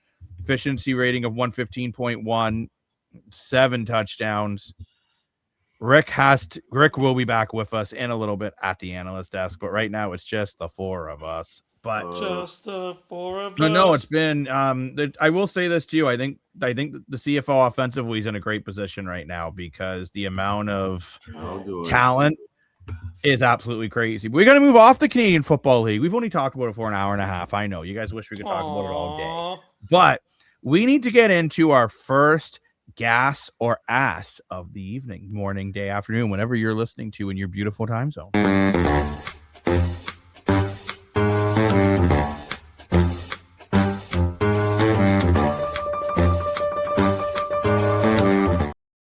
Gas or ass? It is time for the Toronto Blue Jays to at least consider being a seller at this year's deadline. Oh, 100%. Yeah. No, actually, I will say I'm saying consider. It's just it's the Jays. The Jays have been weird, and it depends on what selling looks like. And if you maybe you don't know what I mean, but you got to look at it in a way in which you could sell, but not sell to make you horrible, if you know what I mean. Not to sell it to the point of selling everybody, because this team is 3.5 games back of a wild card spot still. They're still in the race, whether you like it or not. If you can get into the playoffs, nothing else matters at the end of the day. Get into the playoffs, everybody. I said this before this year. This is going off track of what this gas or ass was. But at the end of this day, people had unrealistic expectations about what this team was. It's true. Whether you like it or not, you had unrealistic expectations. This team wasn't going to be as good as I think a lot of people expected them to be. It just wasn't. At the end of this team was mid last year. It was mid for most of last season. I think most Jays fans would agree to that, is that they weren't consistently great for a large part of last year. They had 3 months of July, August, and September, where they were amazing and they went on that run to make the playoffs. Yeah, but you're living on fantasy land if you thought this team was going to be. I think I saw a lot of people thinking this team was going to be way better than it is right now. And I was like, no, slow your roll. This team, what has this team shown you outside of 3 months plus October, plus the playoffs, that this team was going to be good? When you have a team that just, and I think selling to a point because there has been a lot of injuries. Addison Barger, I think, has played 9 games. You take important, Bieber has not pitched in the MLB this year, or is just like pitched like a couple He's games. just getting Like, going now. yeah, there's been injuries. There's been a lot of injuries heading into this season. And it's like this team could still make the playoffs. You never know. But if you're going to sell, you sell. You don't sell enough to make you back. Sell enough to make you you sell to a point that you can still be good. There's still a lot of young players to come through this system. But it depends. It really does depend on how much selling you're talking about, I guess, at the end of the day. And Dan, move your damn phone away because it's buzzing. My phone's nowhere near anything. Oh, somebody move their phone away. Jacob, We apologize for the buzzing. I don't know. Look, my thing about the Jays is I think you at least have to look at, and then Lane, I really want to hear your perspective because you've been a critic of the Jays and truthfully a very fair critic. I think you at least have to look at expiring contracts and have those conversations because even if this team makes the playoffs, I don't see it being a World Series contender.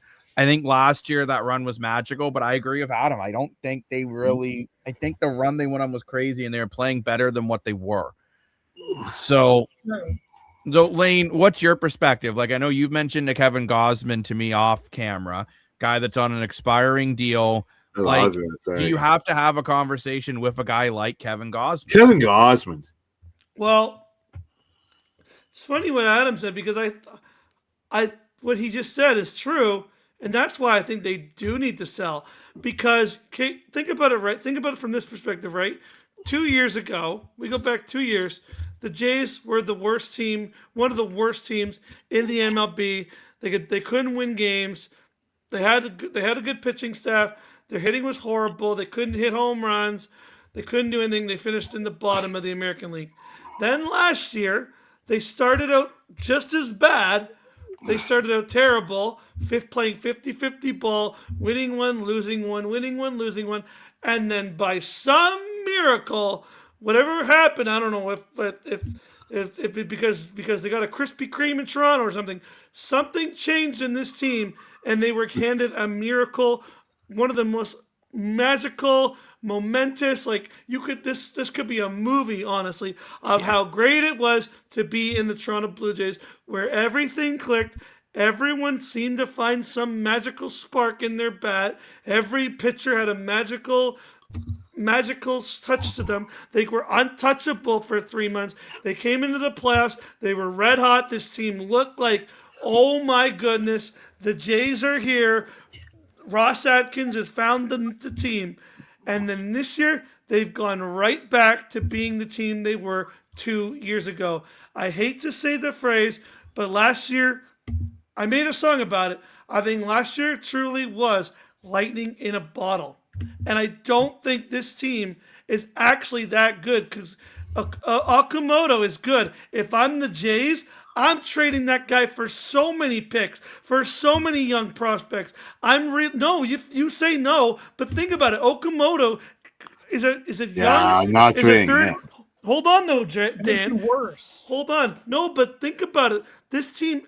Why hold on to something if this guy can get you I don't know, maybe 3 or 4 24-year-old MLB prospects that are considered to be really good. You trade Gausman out, you get another 24-year-old prospect. You might only be bad for a few years, and you can reload with potentially a way better team.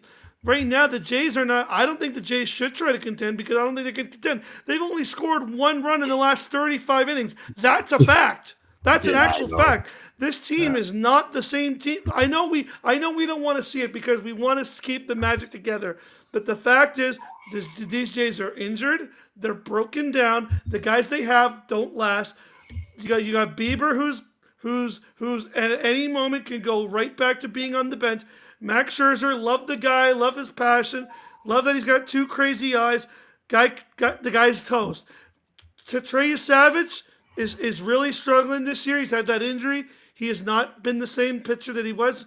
Teams are starting to figure him out, and they're starting to get hits off of him. I don't know. I just don't. Vladdy's lost his confidence because his best friend's not there to give him a back massage in the dugout. Yeah, George Springer is right back to being a 39-year-old player who should have retired after last year after almost being an AL comeback player of the year. there's too many things that are going wrong for them just to say one little fix will fix it.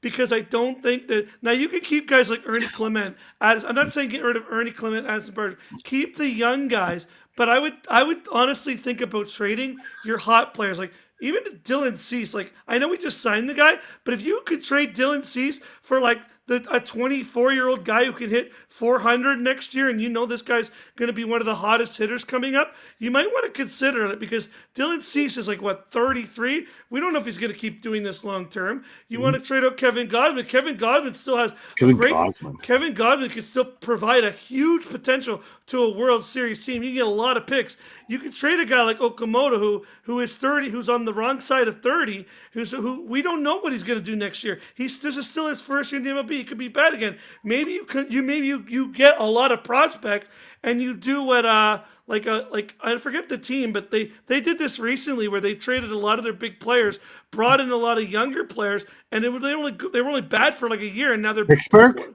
No, so my only you know thing, what I mean? Lane, it has happened. I actually agree with some of what you're saying, but I want to throw this to Dan about Okamoto because I think Dan and I are in the same boat on. I think he's one guy, at least for me, I wouldn't be moving. Oh, well, 100%. I get Okamoto is old for a rookie, being 30, but I don't think we've seen the ceiling yet with this guy. I mean, he was one of the top international players, one of the top players in Japan, one of the top prospects in the World Baseball Classic we saw earlier this year. I mean, he's one of the leaders in 19 home runs, 54 RBIs, one of the leaders of the league in those categories. I mean, he also hit a home run in the 500s, which has not been done in over a decade. Josh Donaldson was the last J to do that. Very, very difficult to do. And his defensive play is very, very good. I get at the beginning of the season, he was making some mental errors, not knowing the MLB rules But his value quite correctly, but now he's fitting in nice. I think, and don't forget, Mr. Daskell, you have him for another 3 years. I get so let's say if the team still sucks in year 3 of that contract, then yeah, trade him with his prospects. But I think give him a couple more years. Okay, but Dan, sorry, Lane. Just quickly to this too. No it's problem, not sorry. like the Jays are like the Rockies and like they're unwatchable. I mean, they just did lose against 1-1 to the Giants. They've been god awful of late. But I mean, like this team, funny enough, could still make a playoff push at this point. I mean, I know it's looking bleaker every day, but you're still like 4 games out of a wild card spot. Like, hold on, Dan. I'm just saying, like, so I think to completely blow up, especially with guys that are on term that are talented, to me, it's anyone that's not on term. You need to at least have that conversation and say, is it time that we move on? And it's guys like Kevin Gausman. Go ahead, Jay, Adam. I will say this because, Lane, to what you were saying, I think you're overvaluing players on this team, to be honest with you. Because Okamoto's not going to get you what you think he's going to get. We don't know that. No, but Lane, I am telling you, he's more than likely not going to get you picks, like multiple picks and like prospects. That's just not going to happen. Nobody's going to pay for that. They might. Mind you, he's 30. He's not going to get you that. He is third. That is a factual fact. He is an older player who just came over. Arizona got for. He's having a good season. Varsho. But he's having a good season on not a very bad team, but a pretty mid team in which who is going to pay for it? A 30-year-old, a guy who's 30 years old coming over as a rookie. And it's like, you don't know what he's going to be after this. And I doubt somebody's going to pay a lot for a 30-year-old. Sorry, it's true. In my eyes, I don't think somebody's going to do that. No matter how much longer he's going to potentially pay for, he's probably not worth as much as you might think he is. This team has not been good. It's just not. And at the end of the day, it's like if you start overvaluing everybody, the trades aren't going to be good. You don't trade Okamoto just because he's having a good year. It's going to make you worse. As I said before, this team's going to trade people. Don't trade to make yourself worse. Because at the end of the day, this team could still make the playoffs. If you're going to make trades that don't make you worse. Trading Gausman doesn't necessarily make this team worse. Gausman. It's just that Gausman is on an expiring contract, and if he leaves, yeah, but we also have a bunch of other players like Dylan Cease. Patrick Corbett could probably start some game. Trey Savage is just getting going. Like you have guys who could potentially, you have enough to last you without potentially if you wanted to trade Kevin Gosman. I guess for me, it's he's having a more decent year. But it's don't more make look at yourself the worse. pieces on expiring contracts, which are just your main pieces are George Springer, Kevin Gosman, Shane Bieber, Dalton Varsho, and Patrick Corbin. Although I would actually keep Corbin. I don't think he's worth a lot, and I think he's given you some really good innings. But especially George Springer, Kevin Gosman, and Dalton Varsho. I mean, George Springer, let's be honest, has been underperforming all year. Kevin Gosman's been inconsistent. And Varsho, I think, to a contender, you can bring in a lot because he's actually been one of the bright spots on this team. I'm kind of in the middle. Like, Lane, I don't think I would blow the entire team up, and then I do want to move on to the NHL. But I also think that you have to look at expiring contracts and have that conversation. But, Lane, I will let you get your last point out, and then we'll move on to some free agent frenzy. All I'm saying is that if a team called – I'm just saying, if this happens and a certain team calls Toronto and will pay out the wazoo for Okamoto, all I'm saying is maybe they consider it. If a team's going to overpay. If you can bring in a top, like you could argue, Dalton Varsho, when he was traded to us, he was 34, almost 33, and we had to trade the top 6 catcher in the MLB prospect, plus Lourdes Gurriel, who actually had a really good season. So to say that players will not get traded for past 30, this isn't the NHL, this is baseball. Teams will make crazy moves for a 30-year-old because in 30, you're not considered, technically, you could play till 40 because baseball, you can play a lot longer. Look at George Springer, he is almost 40. You have a lot more leeway in baseball because it's not as much of a physical sport. So all I'm saying is if a team that has a young core of players that are looking to make that playoff push, young Brett Hall, and they call the Blue Jays and are willing to give some offer that nobody can turn down, maybe the Jays think about it and say, you know what, maybe we do bring in the second best, I don't know, third baseman, the second best outfielder, the second best starting pitcher. Maybe we do bring in a closing pitcher for next year because Louis Varland should be the more setup guy. They revitalized the bullpen. Maybe you go get another starting pitcher because some of your pitchers haven't worked out on I don't know. Maybe you think about trying to move some pieces around so that you can get rid of one guy but bring in a multiple guys, and then you can still be good. But I think at the end of the day, the Jays, all I was getting at with this, and I think we are all actually in agreement, maybe besides of Dan, I think it is time to at least consider the fact that this might be a selling year. I gotta say, then, for the first time this season, I hate to say this, I think it's time to sell. I think Canada Day was the big turning point of the year. It's about halfway through the year, and they won the Canada game, and that's fantastic.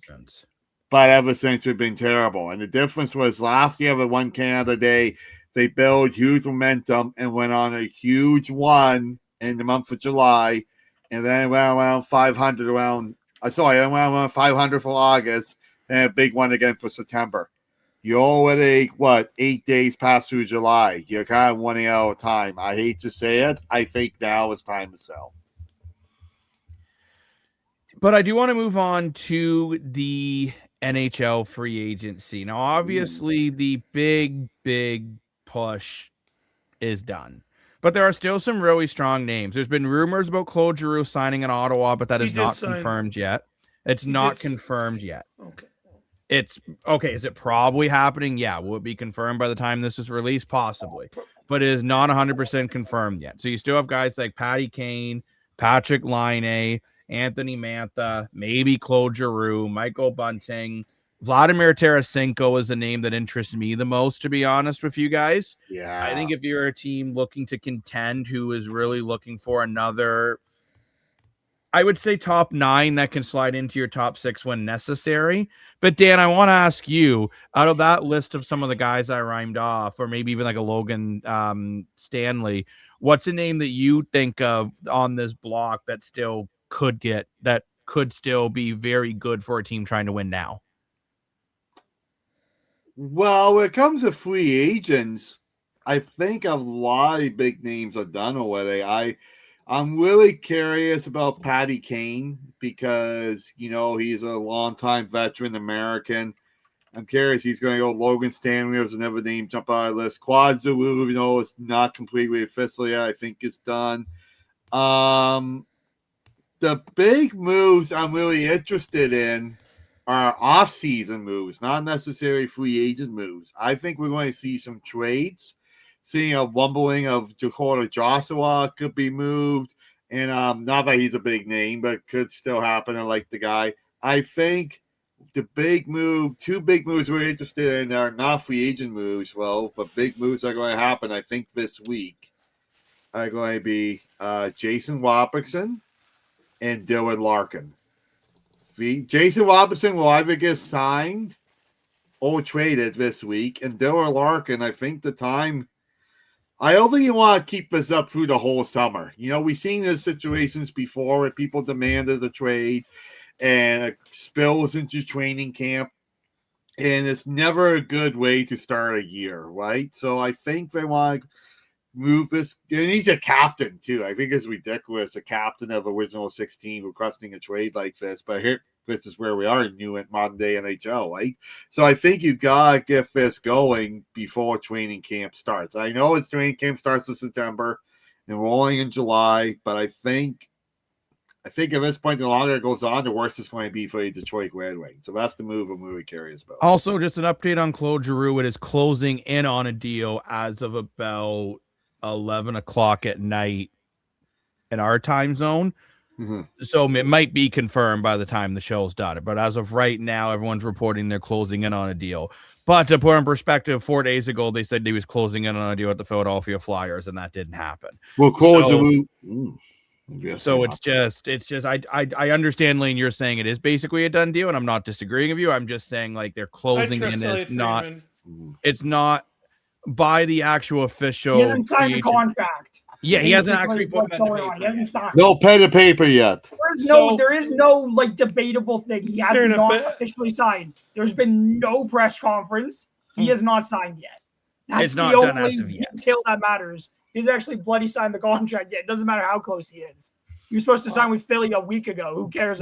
That's kind of what that's why I always just like to make sure we clarify, because I never want to be we want to be a source that you guys trust, right? So want to make sure that we clarify that it's looking like it's leaning towards that way, but not officially there yet. But Lane, I'm curious, out of those players I rhymed off, what's something that you think you could see happening over the next maybe like week or so?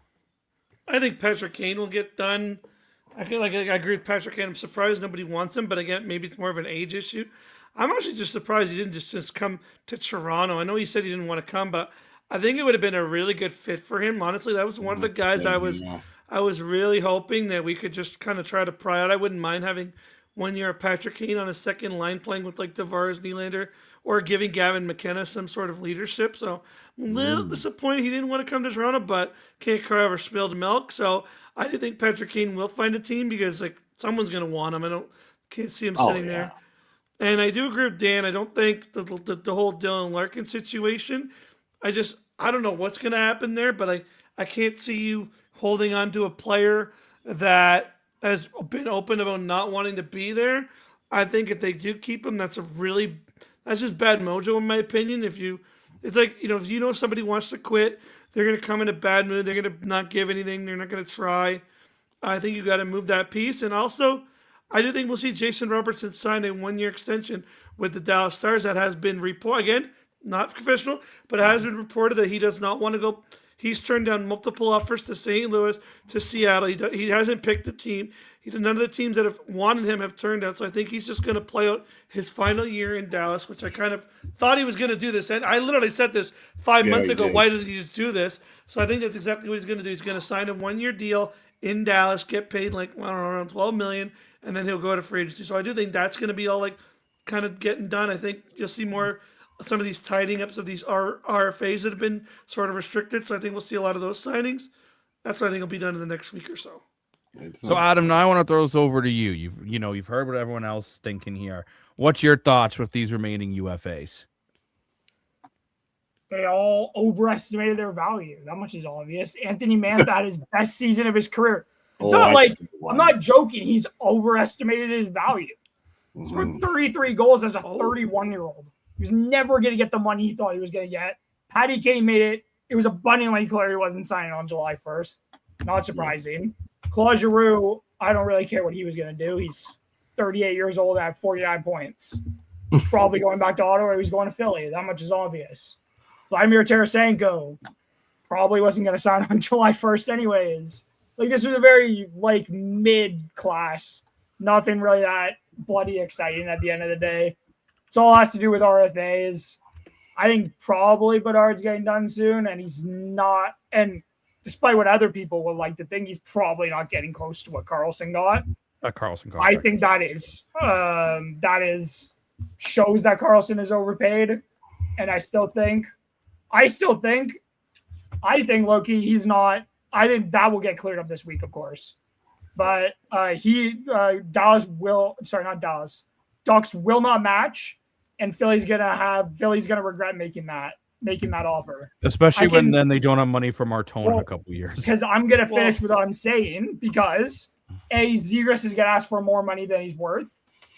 And then Porter Martone, when he comes up, somebody is gonna screw over Philly because Philly just screwed over another team. And guess what? At the end of the day, you're not perfect either. And at the end of the day, I think no matter what happens, if I'm Anaheim, I'm perfectly fine with that because I'll go out and I'll get another guy.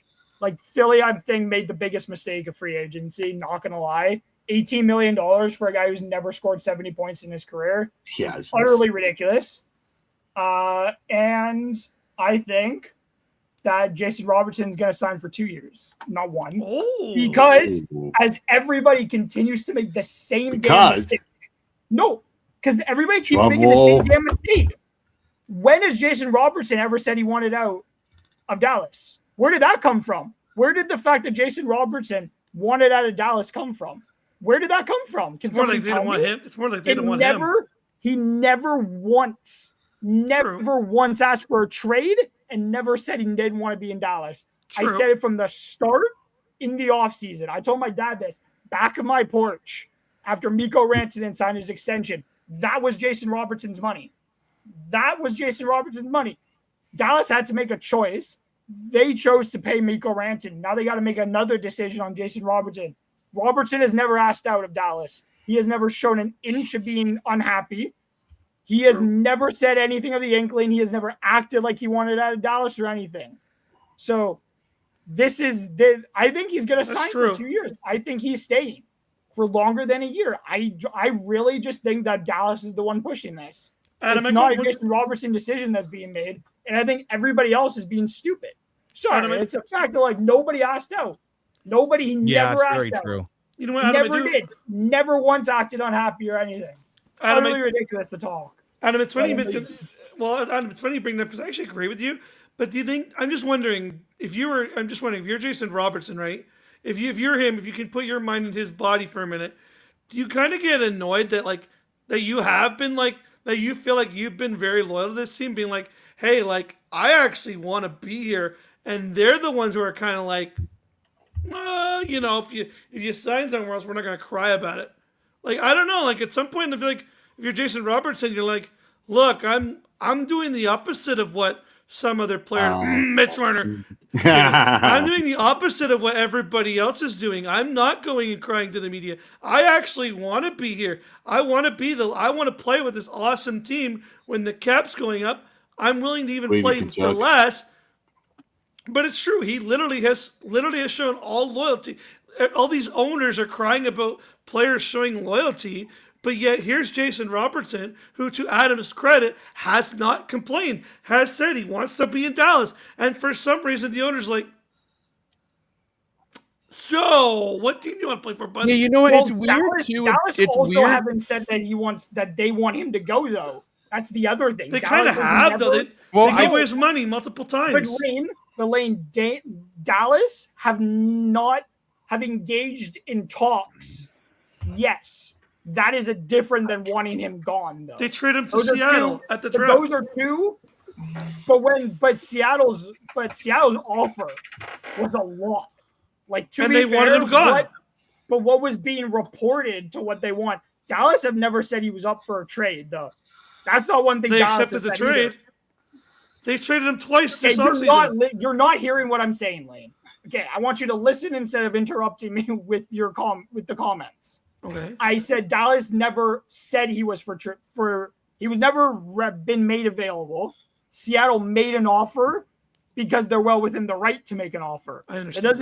That doesn't mean Dallas did accept it, yeah, because St. Louis put a damn lot. St. Louis and Seattle both put a lot on the table.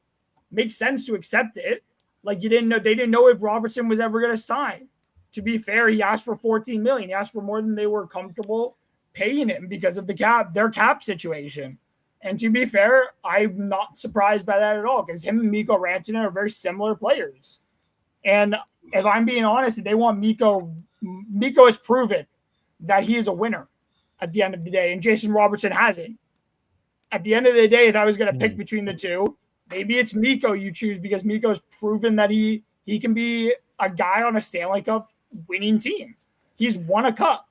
And I think that's, and I know Jacob's going to come out and he's going to say, well, look at this season and look at what Sean, I was going to say. But it's, at the end of the day, if I was to choose between the two, I can understand Dallas choosing Mikko.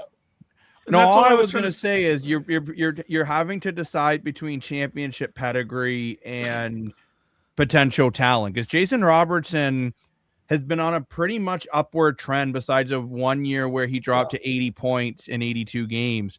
But if you look from 2022 to 26, he's been consistently around that point a game or better his whole career in Dallas. And in the playoffs, he's been damn good too. Yeah. Like you look at his playoff statistics. This year he had 8 points in 6 games. Year before 6 and 11. Year before that 16 and 19. Year before that 18 and 19. So it really comes down to, you know what, like, do you want they want Mikko Rantanen, but I think they want to have their cake and eat it too. I still think Dallas is trying to find a way to fit Jason Robertson in this blanket of team. It's just, is the money there to do it long term? But I do want to move on to our final part of the show, which is the bold prediction. So this is a new segment we're trying here on the Analyst Desk, where every day feels like game day, where we go around the panel and with no explanation and no one rebuttals your bold prediction. It can be for this week, it can be for this year, it can be for the next 10 years, whatever you want. I will go first to give the prime example. And my bold prediction is the BC Lions will end up finishing dead last in the West. In the CFL. That is my bold prediction. The BC Lions will finish dead last in the West in the CFL. Dan, what is your bold prediction? My bold prediction, I got a couple here. You got to do one. You can save one for another week. We're going to do this every week. Okay. My bold prediction. Literally says one. Okay. Is Alexander Ovechkin is going to have a comeback year. And he's going to get 42 goals, 75 points, and will be a +10. That is Dan Moore's bold prediction. Lane Dashko, what is your bold prediction? Vladimir Guerrero is going to ask for a trade to play with his buddy Bo Bichette. Whoa! That is a bold prediction. And last, but certainly not least, we know Adam's got to get back to the petting zoo. Those goats don't pet themselves. Adam, what is your bold prediction? Damn, I had another one I had two that I want to say, but both of them expired tomorrow. That's my problem. Jacob, oh wait, no, you already went. The issue is I have two, but both of them could be gone by tomorrow, so I can't use one next week, Jacob. That's my issue. Then use them both quick tonight. Can I use both of them? Tonight. You can do both since they're expired. Egypt will upset Argentina in the round of 16 of the FIFA World Cup, and DeMar DeRozan is going to come back to the Toronto Raptors. I think Larry's joining him too. Those are two bold predictions. Dan, quickly, was your other bold prediction? Is it expiring or can it wait till next week? It can wait. Perfect. That is the show. I want to thank everyone for joining us at the Analyst Desk, where every day feels like game day. I want to thank Rick from Hamilton Sports Central, who joined us for the first hour and a half. Fake analyst. I'm kidding. I'm sure he had to go do some very important business. Great business with Winton McManus, maybe. I want to thank Mr. Moore for your money, for joining us on the show. And Lane Dashco. Like, look how dashing this man is. Like, if you're listening to us on Spotify, at least that will come to YouTube a little bit, and you'll be like, my gosh, I hope he's on Tinder. And of course, it's Adam the Goat, who runs the most successful petting zoo you've never heard of. Thank you very much, everyone, for joining us at the Analyst Desk. Make sure you subscribe to the channel if you're new. Thank you very much for joining us. And hey, if there's segments you want us talking about, let us know. You want to send in your own personal video? Send us an email at theanalystdesksportshow@gmail.com, and we will put your videos in the show. PG-13 appropriate. But thank you for joining us, everyone. Have a beautiful day. And remember, when you're at the Analyst Desk, every day feels like game day. Bye. It's the Analyst Desk. Welcome to the show. It's the Analyst Desk. Yeah, in case you didn't know, it's the Analyst Desk. Welcome to the show where every day feels like game day, bro.